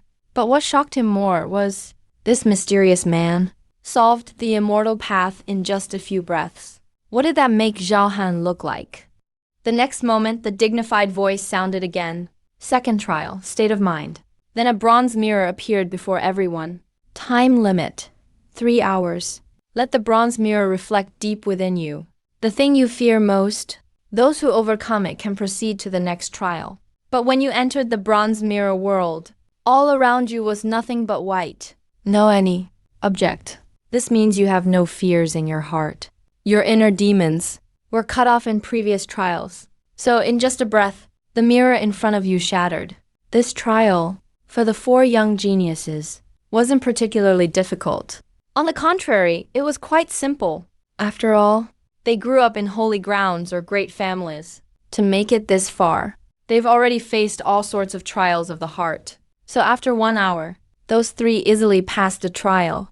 But surprisingly, Yun Mengyu took the full 3 hours to barely pass, because his origins were as the reincarnation of a soul of the goddess of life. No one knows what he saw in the mirror, or what he experienced. In the next moment, the dignified voice sounded again. Congratulations to all. You've passed the trials. Next is the final challenge. It will test your physical constitution. Aside from not being allowed to use cultivation power, there are no other restrictions at all. Whoever makes it to the end will be the winner. The moment the words fell, the atmosphere instantly became tense. There can only be one winner, which means defeating everyone else. At this moment, Zhao Han locks eyes with you. In his view, your identity is mysterious, and you might be a cultivator from another domain. If this inheritance falls into the hands of outsiders, it would be a disgrace to the Northern Wilderness. So he exchanged a look with the others. Jiyu Tangxin and Zhu Qingku didn't hesitate at all, and joined Zhao Han in launching a fierce attack on you. But after just a few rounds, they were all defeated one after another, just as you walked toward Yun Mengyu. He admitted defeat on his own, saying you're very strong. I admit defeat. For Yun Mengyu, actually, he's no longer interested in the opportunities or treasures. Instead, he has become even more interested in you, because in the 2nd trial with the copper mirror, he actually saw your figure inside. He wasn't sure if it was just his imagination. But now he's truly curious about you. With Yun Mengyu's admission of defeat, the dignified voice sounded again. Congratulations to the 5 of you. You have all passed the Immortal Sex test. But whoever claims the top spot will receive an extra reward. Now then, you all. The scene changed once more before your eyes. In the blink of an eye, you found yourselves inside a temple filled with offerings of incense. These are the ancestral founders of the Fortune Immortal Sect. In the next second, an illusory remnant soul appeared before the spirit tablet. He knelt and bowed, proclaiming heavenly fortune prevails. The path to immortality continues. I, Zhang Xuan, held the final line of defense and led the last group of disciples into the immortal sect. After finishing, he turned around. From this day forward, you are now the immortal sect's last new disciples. I hope you will continue our tradition. Patriarch, please grant us your blessing. In the next moment, 4 beams of immortal light shot forth and entered the bodies of the 4 disciples. The 4 of them bowed respectfully to the spirit tablet. Thank you, Patriarch, for your blessing. I know you all come from different sects, and I won't require you to leave your original sects or clans, because the Fortune Immortal sect has already vanished. You are without a home now, with nowhere to go. I only hope you remember one identity. You are disciples of the Fortune Immortal sect. If one day, someone raises the Fortune Patriarch order to rebuild the Immortal sect, no matter where you are, you must answer the call. We will remember, Master. In the next moment, the remnant soul waved his hand, and the 4 were returned to the plaza. Before them was still a field of ruins. It feels as if everything that just happened was only a dream. But the destiny within me proves otherwise. What just happened wasn't a dream. It truly happened. At the same time, you are still standing inside the grand hall. Just as you're thinking of embracing your great fortune, the remnant soul before you suddenly kneels down. Junior disciple Zhang Zhuang greets Ancestor Yuan. Hearing this, you're taken aback for a moment. I ask Ancestor to forgive my earlier disrespect. This junior was just following the protocol. All right. Rise, then. The remnant soul Zhang Zhuan looks excited. Ancestor Yuan, you have finally arrived. That ancestor has been waiting for you for a very long time. With that, he waves his large hand. A gate into the void appears before you. As you step inside, time itself seems to freeze at this moment. Within, there is a figure with his back to you. But just as your gaze falls upon his silhouette, your body can't help but start trembling. Changqing, is that you? As you finish speaking, the figure turns around. Su, you've finally come back. What happened to you? How did you end up like this? Su, have a seat first. There are so many things I want to talk to you about. He then begins to look you over with his aged eyes, the light in his eyes growing ever brighter. Finally, he gives a wry smile. I've grown old. But Su, you haven't changed a bit. It's all in the past now. Su, where did you go after all this time? At this question, you don't know how to explain, so you instinctively make something up. I originally just wanted to travel the world, but accidentally fell into a hidden realm. By the time I got out again, I heard the immortal sect had been annihilated. Changqing, what exactly happened back then? Once you say this, Changqing freezes for a moment, then shakes his head. I don't remember. You feel even more puzzled by this. Luckily, he speaks up in time. What you see now is just a remnant of my obsession. My memories were sealed long ago. They may have even faded away completely. In other words, a supreme existence erased everything about the dark era. If I'm not mistaken, the current reality probably has no record of that era at all. This revelation shakes you deeply. Changqing, you are the blood brother of a legend known through the ages. In this world, is there still someone strong enough to erase your memory?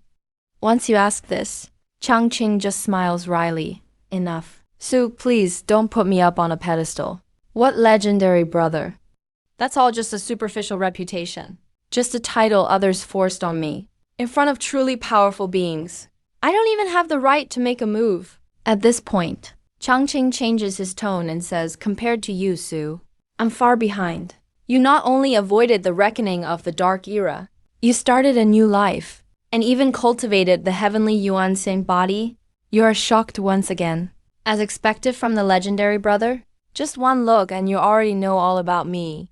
Over the next several hours, the two of you enjoy a heartfelt conversation, reminiscing about those fun days pursuing the Tao and the immortal sect. As you chat, Changqing sighs softly. Su, I don't have much time left. There is something I need to entrust to you. With that, he takes out a white jade immortal token from his sleeve. 2 characters are engraved on it, Destiny. Su, you should recognize this. This is the Destiny Ancestral Order. Though the immortal sect was long destroyed, some disciples still survived. Each founded their own force. And so generation after generation lived on. As for whether they still exist today, I have no idea. I was deceived countless times in my life, manipulated over and over. I don't trust anyone.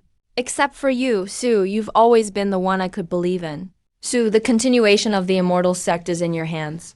So, the Destiny Ancestral Order carrying the fortune of the immortal sect is now entrusted to you. Little do you know right now that this Destiny Ancestral Order will bring you tremendous help in the future. With this token in hand, Su, you can summon all disciples of the Destiny Immortal Sect, including the 4 who took the entrance test with you just now. At this point, Changqing lowers his voice and chuckles. Since they've received the fortune of the Destiny Immortal Sect, they cannot escape the authority of the Destiny Ancestral Order. Damn, isn't this practically forced servitude? The next moment, Changqing suddenly stands up. Take care, Su. Perhaps we'll meet again someday. With that, his body begins to dissipate, and the space around you starts to collapse. You once again return to the Grand Hall. Disciple Zhang Zhuan greets Ancestor Yuan. Seeing you return, he immediately understands that the passing of the Destiny Immortal Sect's authority is complete, that you are now the new master of the Destiny Immortal Sect. Afterwards, Zhang Guan leads you to an immortal pool. Ancestor, this is the Ascension Immortal Pool. Although its effect isn't as good as before, it's just enough to cleanse the remaining impurities from your body. At the same time, outside the secret realm, 7 days have passed since the secret realm closed. The 4 prodigies of the 3 sacred grounds have also managed to exit the secret realm at last. Another half-month quickly passes. At this time, you've completely purged all the impurities remaining in your body, and your cultivation has reached the 7th level of nascent soul. It is only now that you understand why it's so difficult to cultivate a sane physique in this era. As it turns out, the spiritual energy after the dark era is no longer pure, so it's extremely hard for sane physiques to be born. After leaving the immortal pool, you return to the plaza from before, and see Zhang Zhuan still waiting there for you. Ancestor, please accept this. You glance at the scroll he's handing you, a bit confused. Here's your answer, Ancestor. This is Elder Qing's incense plan. He used his tomb as a secret realm, and brought the remains of the Destiny Immortal Sect into the tomb. It would appear once every 5,000 years. The purpose was to recruit new disciples. Now that Ancestor Yuan is reborn, the secret realm will never open again. Curious, you open the scroll. Teng Yu, 1st generation incense plan disciple of the Black Moon domain. Guide, Jiang Gugu. Chenxing, 9th generation incense plan disciple of the Northern Wilderness. Guide, Zhang Zhuan. Yunming Yu, 9th generation incense plan disciple of the Northern Wilderness. Guide, Zhang Zhuan. You quickly scan through it. There are a total of 107 people listed on the scroll, meaning there are 107 disciples scattered across the continent. These will be your startup assets going forward. Excellent. The others who entered with me have already left? Yes, Ancestor, if you wish to leave, you may freely come and go with the Ancestral Order.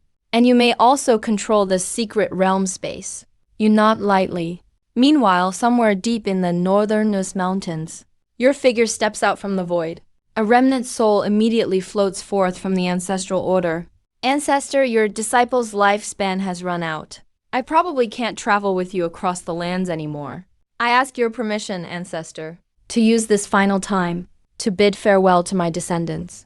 After saying this, Zhang Zhuan knelt down before you. Go ahead, thanks to our Ancestor Master. His remaining soul then turned into tiny particles and vanished into the void. At the same time, somewhere on the continent, in a distant great region, a wailing cry spread throughout the entire family. The great patriarch Zhang shook the heavens.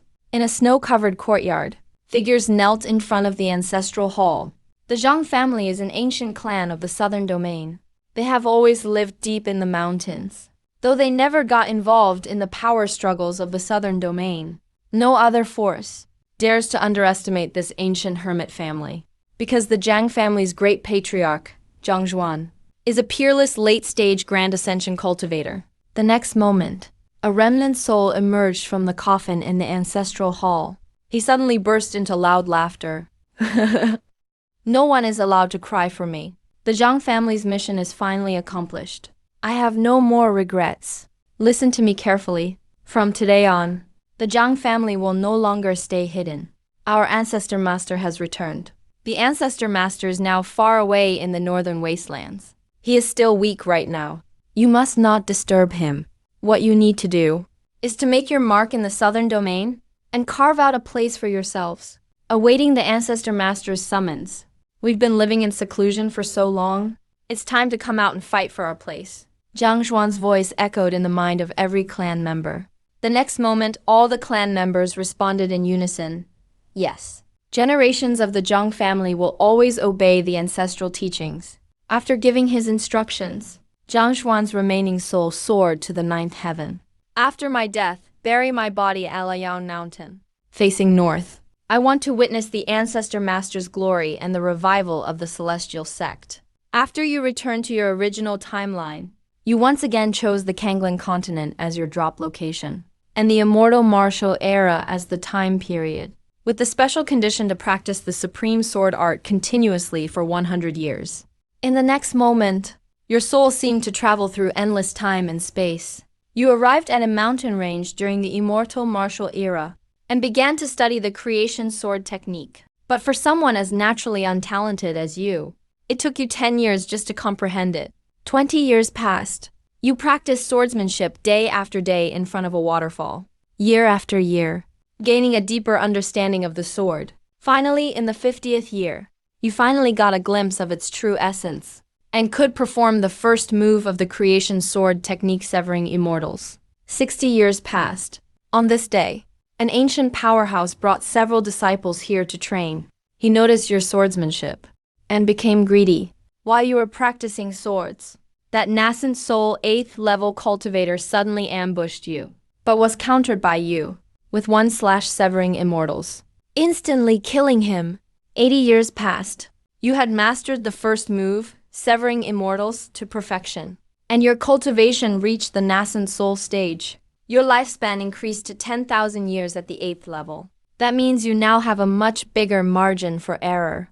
100 years have passed. Your swordsmanship has reached the peak of the 4th realm. You're just one step away from the 5th realm of swordsmanship. Simulation period is over. Initiating recall. When you open your eyes again, you see sword lights flickering all around you, condensing all your century-long hard training into your own essence. But you're not satisfied with this simulation journey. Too slow. It's just way too slow. At this rate, who knows how long it'll take to master the creation sword manual. Actually, you do want to send yourself back to the past again, to let your senior brother guide you in practicing this sword manual. But that would cause a serious problem. Which period should you choose? If you do as before, starting from the initiation ceremony, and secretly befriending your senior brother, with your senior brother's acting skills at the time, he would definitely recognize the creation sword technique at a glance. A newcomer to the sect, already practicing the supreme immortal sword manual. With your senior brother's personality, he might just skin you alive on the spot. So you can only choose a period after meeting your senior brother. That is, after saying goodbye to your senior brother and leaving to travel. But if you do that, even the slightest deviation could cause you to lose your destiny. Just when you don't know what to do, several uninvited guests arrive outside. Leading them is a woman of uncommon bearing. Every move radiates the aura of a leader. Are you Xiaoqing's master? Master is too much. I'm just a guide, really. My name is Leng Yuchen, second princess of the Yaoguang Sanctuary. Recently, when I went out to travel, I saw a young girl attacked by a fierce beast. After getting more information, I learned she was looking for her master. Upon hearing this, your heart skips a beat. You really hadn't expected that during your half-month absence. That silly girl would actually go looking for you alone. Thank you for saving her. Where is she now? Where is she? She's recovering on your Howren Sect's Medicine Spirit Peak. Hearing this, you get ready to fly to Medicine Spirit Peak. But Leng Yuchen stops you unexpectedly. She gets straight to the point, saying, since you just said, you're not her master, so I'd like to take her as my student. Her talent shouldn't go to waste here. Her meaning couldn't be clearer. That Leng Yuchen is more fit to be Jiangzhou King's protector. You don't answer, but head to Medicine Spirit Peak. You know they look down on you? After all, the strength you show now is only at peak foundation establishment, because you're afraid if your cultivation suddenly skyrockets, It will cause unnecessary trouble. So you've always used magical treasures to hide your power? When you reach Medicine Spirit Peak, Jiang Zhaoqing runs over excitedly. Master, this is great. You're safe, you lightly flick her forehead. Don't do this again. Got it? Then you get back to the topic, Zhao Qing. You want to be before you can finish. Jiang Zhaoqing shakes her head, Master. I don't want to. I just want to stay by your side. At this moment, Leng Yuchen also flies over. But she doesn't interfere in the decision. She just patiently waits for the outcome. Zhaoqing, you're still young. You don't understand the cruelty of the cultivation world. Cultivation? Cultivation? Resources are the most important. Without resources, without a platform, no matter how talented you are, it's all for nothing. But, no buts. Besides, your master is getting old now. I'm just waiting for you to make it big someday. And take care of me a bit. Hearing this, Jiang Zhaoqing's eyes grow even more determined. Master, just wait for me. I'll come back after I finish my training. I'll come pick you up soon. Seeing everything settled, Leng Yuchen finally comes over. Master Su, you truly have a great disciple. Setting aside her talent, her sincerity is really rare. I'll train her as the successor of Yaoguang Sanctuary. After saying this, when no one was watching, she sends you a message. Her future has no limits. But I suggest you realize your place. Don't hold her back. Otherwise, the rest she leaves unsaid. But you already know what she means. Still, you just smile. and so, Jiang Zhaoqing is taken to Yaoguang Sanctuary by Leng Yuchen for training. But little did anyone know, this very act made the top ranks of Haoran sect consider forcefully searching you. They weighed this idea in their hearts. At midnight, you decide to try a bold new approach. Instead of picking environment, time, or resources as before, you directly choose destiny in the cycle of reincarnation. Because from your previous attempts, no matter how rich the spiritual energy, or how excellent the cultivation conditions of a sect, nothing beats having a powerful identity. So this time, you plan to become the direct heir of a big family, eating at the top of the family hierarchy. Just like when you simulated as the Zhuan tortoise. Even if your talent wasn't great, you still had the best training conditions. But there's one thing you must be extremely careful about. Reincarnating into the past makes you an outsider. Your bloodline and physique won't match. Easily mistaken as a demon trying to seize the body. Afterward, you searched many ancient books, and finally picked an ancient immortal clan, the Xianwu the clan. It's said that at its peak, their power rivaled that of creation immortal sects. Target, yourself. Location, Xianwu the clan. Duration, 100 years.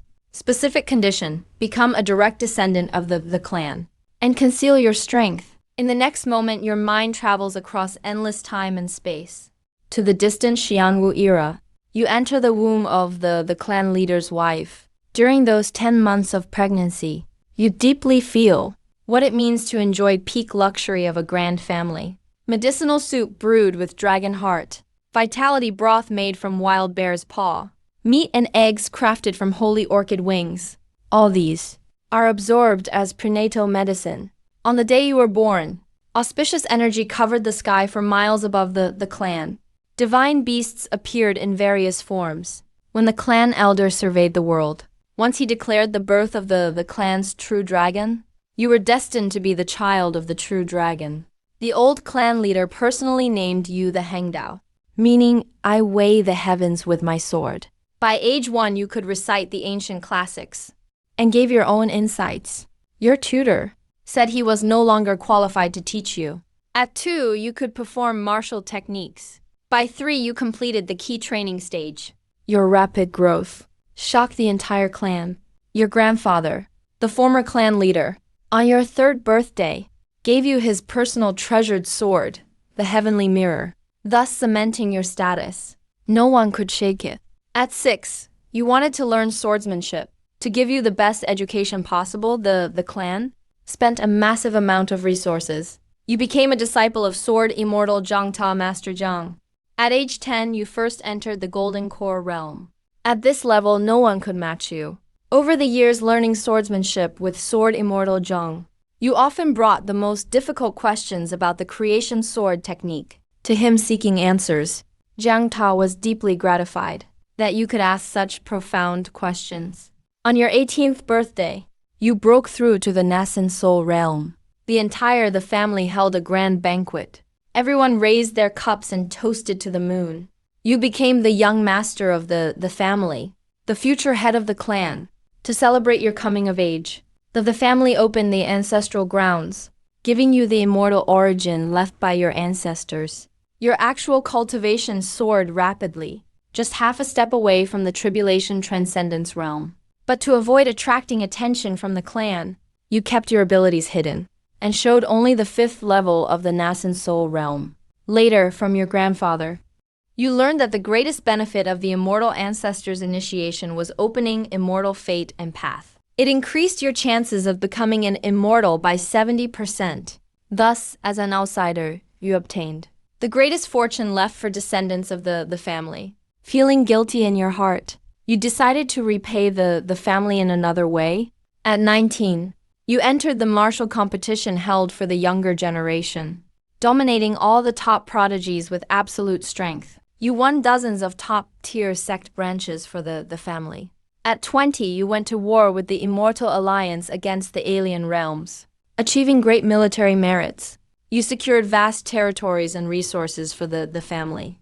The name the Hengdao spread across the 8 wastelands. People called you the reincarnation of a true dragon in the family. By 25, knowing the time was right, you finally revealed your half-step Tribulation Transcendence cultivation. Achieving half-step Tribulation Transcendence at 25 made the family celebrate wildly. Cultivators everywhere claimed that you might reach full perfection before age 100, so the whole clan got busy with preparations. Finally, on your 28th birthday, you faced the heavenly tribulation. The family elders watched the skies and discovered the tribulation you summoned was the legendary 7-colored heavenly lightning. The ancient records state, those who survive the 7-colored heavenly lightning are destined to become great sages. To keep you from perishing, the family used all their connections and all their resources to protect you. When the first divine thunder struck, you felt the presence of death. It seemed heaven did not allow your existence. Seeing this, you stopped hiding yourself and released your full power without reservation. Until the 8th wave of heavenly lightning fell, your body had no strength left to resist. Yet the heavens didn't give you a chance to breathe. And in the next moment, a lightning dragon emerged, bringing supreme terror to deliver the final strike. Intent on completely obliterating you, you looked up and faced the lightning dragon. Your unyielding will solidified into form, as the old clan leader shouted, "Help my grandson! Defy the heavens!" Everyone stepped in together to shield you. After a full hour of stalemate, the tribulation finally dissipated. You succeeded in reaching the Tribulation Transcendence realm, becoming the family's youngest cultivator ever to transcend the tribulation, and a legendary figure who survived the 7-colored heavenly lightning. At 40, you fought for countless benefits for the family. This was your way of repaying the family. At 50, you continued step by step, progressing steadily, until you reached the 2nd level of Tribulation Transcendence, and brought your swordsmanship to the 5th level. In the blink of an eye, you've reached 90 years old. There's not much time left for you. You will eventually have to leave the family. So you plan to lower your presence. When it comes time to say goodbye, you want them to be less affected. So during your last 10 years, you guide the younger generation in their cultivation, rarely getting involved in family decisions. But gradually, you realize your presence in the clan hasn't decreased at all. But instead, your authority has increased. Everyone likes you, respects you, and values the century you've invested. Only 7 days remain for you. You've thought of many ways to say goodbye, but none feels suitable. After much thought, you finally come up with the most reliable method. On this day, you seek out your grandfather and express your wish to go to the void turmoil. You aim to attempt the path to immortality. The path to immortality, as the name suggests, is a chance to obtain immortal opportunities. Achieving immortality is a realm countless cultivators long for all their lives, yet can never reach. Because when it comes to how to become immortal, no one can provide a definitive cultivation method. There was an ancient sage who read for 10,000 years, then suddenly entered the Tao, achieving immortality. But can you say that reading is the way to immortality? And the path to immortality can indeed help cultivators grasp some immortal insights, and from them discover possible ways to become immortal.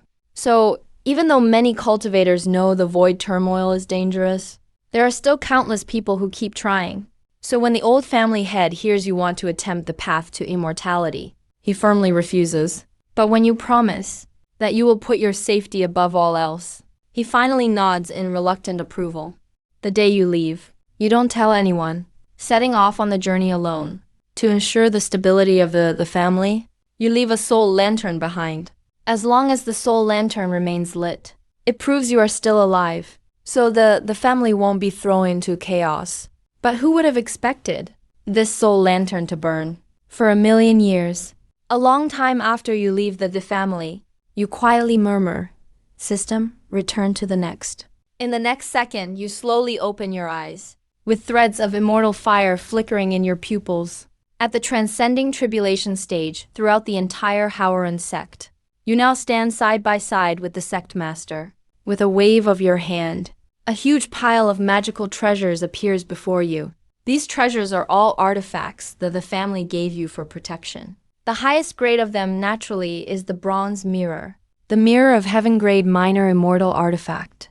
This artifact contains a storage space, capable of holding all things, and absorbing anything as well. The pellet was once a major immortal artifact, but its artifact spirit was wiped out in a great war, leaving it a spiritless immortal artifact. Its rank also dropped to minor immortal artifact. If you could find a suitable artifact spirit to inhabit it, it could be restored to major immortal rank. After reading this, you gasp in surprise. Setting aside the major immortal artifact, even just the minor immortal artifacts, it's impossible to find even one intact piece in the entire northern region since you obtained it. Of course, you would hope for it to become a major immortal artifact. You begin poring over a mountain of ancient texts again.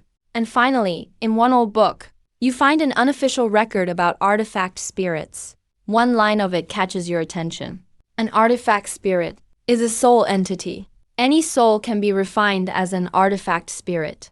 So, after researching countless ancient texts, I learned about a place called Eternal Glory Cemetery.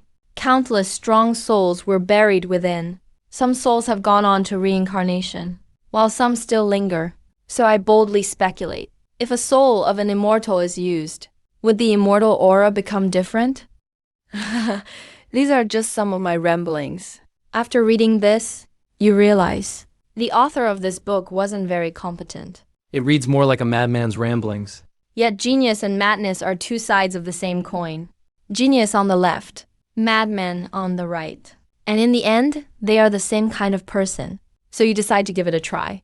In the next second, the mirror of heaven appears in your hand. Target, mirror of heaven. Location, Eternal Glory Cemetery.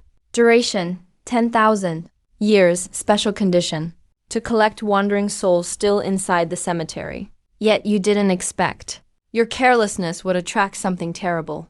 And from this being you learned that the heavenly origin sacred body you're cultivating is actually a forbidden's physique. You must never cultivate it to perfection. When the mirror of heaven returned to your hands again, you hurriedly entered its internal storage space, only to find a woman in a red dress. Her beauty was like a pearl from the highest heavens, holy and unapproachable. Who are you? Hearing the woman's question, you pause, then ask her, who are you? The woman is also stunned. Yeah, who am I? At this point, you start to become even more nervous. A woman of such breathtaking beauty, combined with such an artistic background, there's no way she'd be ordinary. There's no way you can just forcibly refine her into an artifact spirit.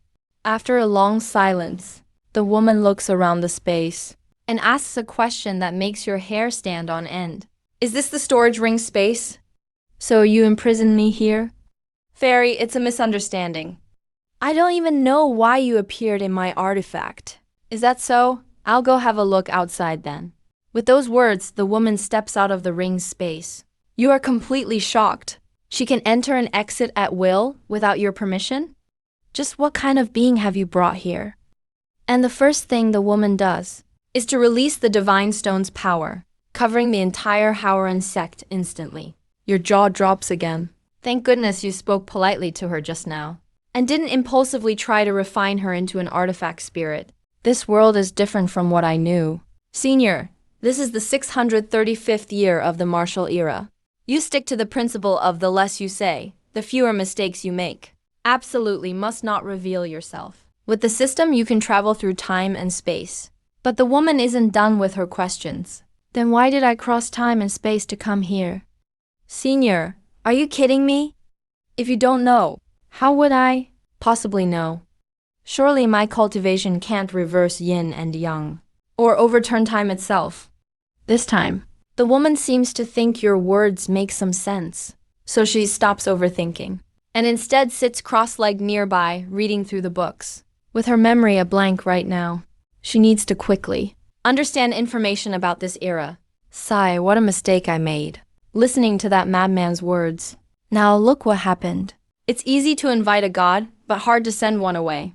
Over the next few days, the woman keeps reading in the library, while you keep the library doors tightly closed, not letting any disciples enter. But things can't go on like this forever. And with her by your side, you can't keep up your training projections either. If she catches on, you're finished. Then I'm doomed. But soon, things took a turn for the better. That day, you mustered up the courage to ask the senior, "Would you like to take a rest?" As soon as you finished, the woman seemed to realize something. But she said without the slightest apology, sorry. Sorry for disturbing your work. After saying that, she went back to reading. Seriously, how can you say that with a straight face? You're a soul body reading here. How am I supposed to open the door and let disciples in? Seeing your expression, the corners of her mouth revealed an almost unnoticeable smile. Then she tossed the book in her hand, and instantly transformed it into a physical body. Finally, she drifted into it. That trick left you stunned. What kind of mystical power is that? But isn't that face a bit too much? After considering for a while, you braced yourself and said, Senior, maybe you could cover your face a bit.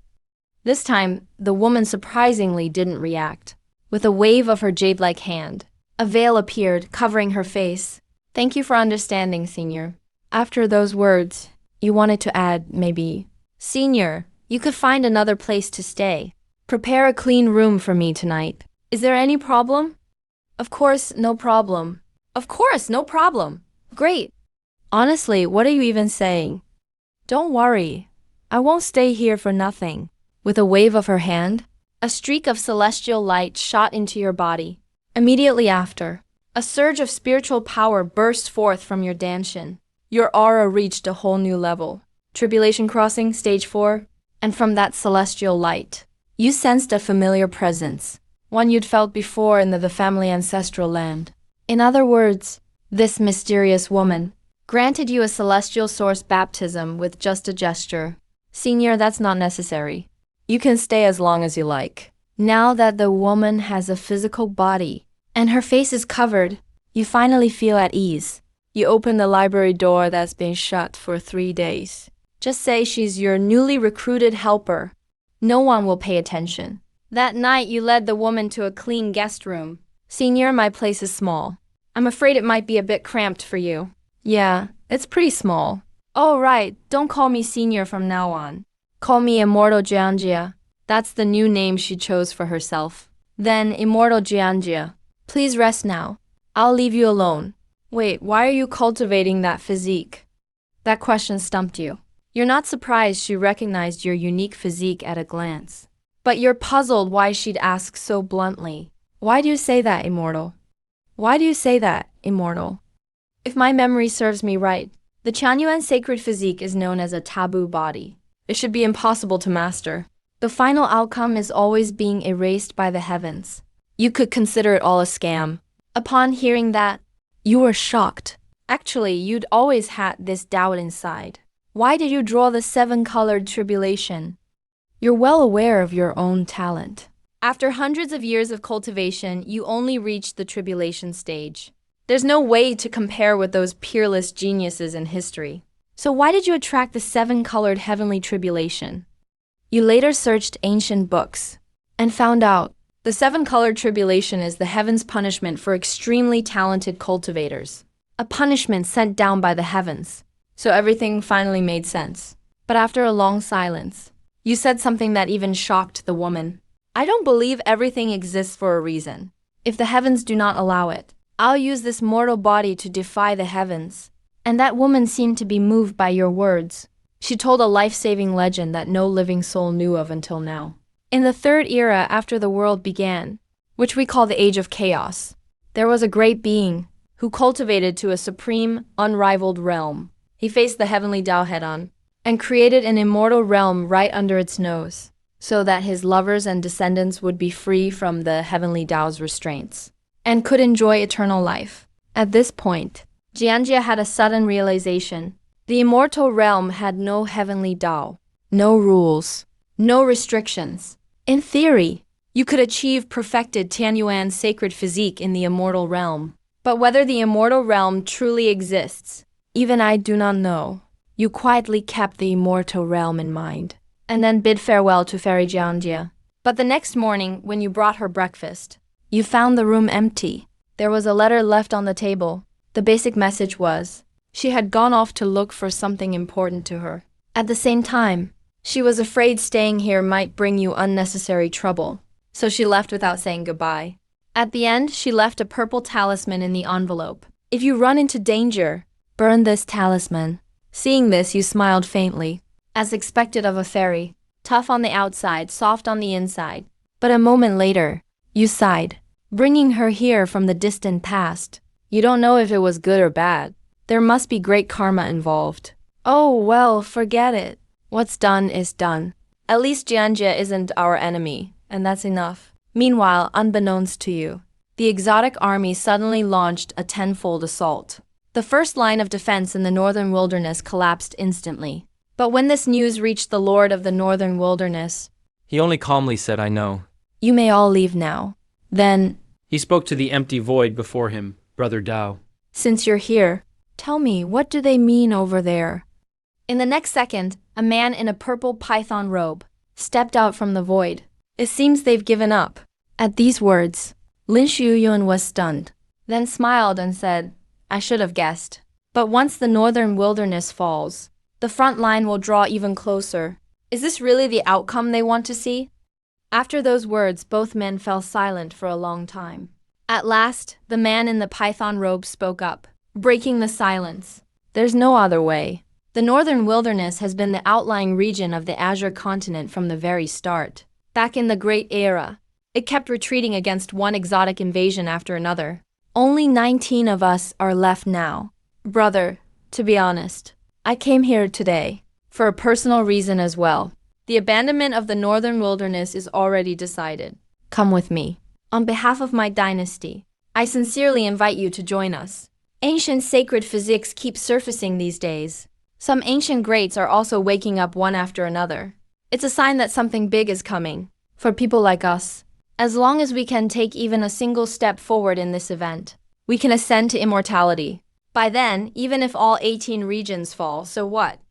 Hearing this, Lin Shuyun was silent for a long time. Finally replied, we should still put on a show. The python-robed man was momentarily taken aback, then burst out laughing. Then I won't disturb Brother Lin's plans. Soon after, an edict from the Lord was spread throughout the northern wilderness. All sects of second rate or above in the northern wilderness must send troops to reinforce the border. The entire northern wilderness tensed up at once. More and more people realized this exotic invasion is different from any before. And you also began working even harder on your cultivation. Every night after dark, you transported yourself to different places to train. But today, something odd happened with the system. Congratulations, Host. Your detection ability has been upgraded. Host may now search the world once per day, including but not limited to the Azure continent. The information found could be some kind of hidden manual, or perhaps a rare spiritual treasure growing somewhere, or maybe certain hidden, karmic information. After hearing this, your eyes lit up. All those times you had to send yourself out were because you had so little information. You couldn't accomplish your goals in one go. So you immediately performed a fortune search. Congratulations, host. You found the main objective. Location, perfected land. Timeline, 1.8 million years ago. This is the most mysterious immortal pupil in heaven and earth, once cultivated to perfection. Allows you to see through all illusions, understand every law and truth of the world. Wherever you look, there is a weaving of Daoan principle. Tip, if host wants to seize it. You must be reincarnated into the womb of Lady Fourth of the Shizu clan and seize the main objective from the chess piece. After reading this, you didn't hesitate at all. Started editing the delivery criteria. Target, yourself. Location, perfect land. Timeline, 1.8 million years ago. Duration, 100 years. Specific condition, reincarnate into the womb of Lady Fourth of the Shizu clan. Next second, your soul left your body and traveled back to the perfected land a million years ago. The moment you opened your eyes, you found yourself in a warm, gentle space. And beside you was a baby curled up. Although his eyes were closed, a faint golden light flickered. This was the initial sign of the immortal pupil. You immediately unleashed your aura to seize the immortal pupil from him. A few seconds later, his immortal pupil was forcibly taken by you. Looking at the brother who had lost his immortal pupil, you felt a bit guilty, so you used your own Tianyuan sacred physique's life force to continuously nourish his body. That way, even without the immortal pupil, he would still become a top prodigy. On this day, you were both born. You were named Shiyu. Your younger brother was named Shi within the clan. The clan elder detected a powerful talent in your body and believed you would become the clan's greatest hope. Your younger brother wasn't bad either. His innate soul was extremely powerful. Physically, he was as robust as a young deer. Both you and Shi Yi were seen as future legends, growing up among endless praise. When you turned 3, you displayed incredible talent in a family test. One punch unleashed over 10,000 pounds of force. Your younger brother performed even better. He released 30,000 pounds of force with one punch. Actually, you were holding back. You wanted to leave the glory and honor to your brother, so he would get more attention and resources. Not only that, you often gave Shi extra lessons, teaching him about cultivation, helping him establish proper values. When you turned 6, your younger cousin was born. He was named Shihao. Your mother learned He had a supreme bone inside him. and selfishly, she wanted to secretly take the supreme bone from Shihao and give it to you. You know, this is a top-tier talent, even superior to the immortal pupil. With both the supreme bone and heavenly eyes in your future, you were destined to become a great ruler. But after learning about it, you sternly refused your mother. The heavenly eyes alone are an invincible path, so why rely on someone else's bone? Besides, you're brothers by blood, so why fight each other so harshly? Your words left your mother deeply shocked. Ashamed, she lowered her head. From that moment on, your mother no longer had any intention of harming Shihao. In fact, there was still something else on your mind. After you heard Jianjie mention ancient mighty beings, who, under the heavens, created worlds free from the laws of fate, you understood deeply that you couldn't be too greedy. Otherwise, with two great karmic connections growing stronger, there's a strong chance some unimaginable being could find you by tracing the river of time in reverse. At age 10, you and your younger brother Shi Yi were praised as the rising twin stars. And Shihao also grew up and matured, always following you two around, calling you brother. You often took them out to train together, fighting fierce beasts to draw out their potential. And you always made sure they understood one lesson. No matter what danger they face, they should never put their hopes in others. Their performance always made you genuinely satisfied, and you began to care for them deeply. Time flew by, and it was the 14th year. You kept your identity hidden and entered all kinds of genius tournaments. You kept taking first place, but gave any opportunities you got to your two brothers instead, trying your best to make up for your feelings of guilt. Soon you turned 17. There was just one more year until you turned 18 and became an adult. You also planned to leave. Yes, this time you intended to leave before 100 years passed. Even if it would cost you 400 years of your life, you were very clear that as long as you stayed in the Shi clan for one more day, the clan's resources would keep flowing to you.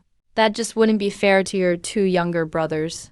That year, you often hinted to them that if you ever left them, they still needed to live well and work hard to grow strong on their own.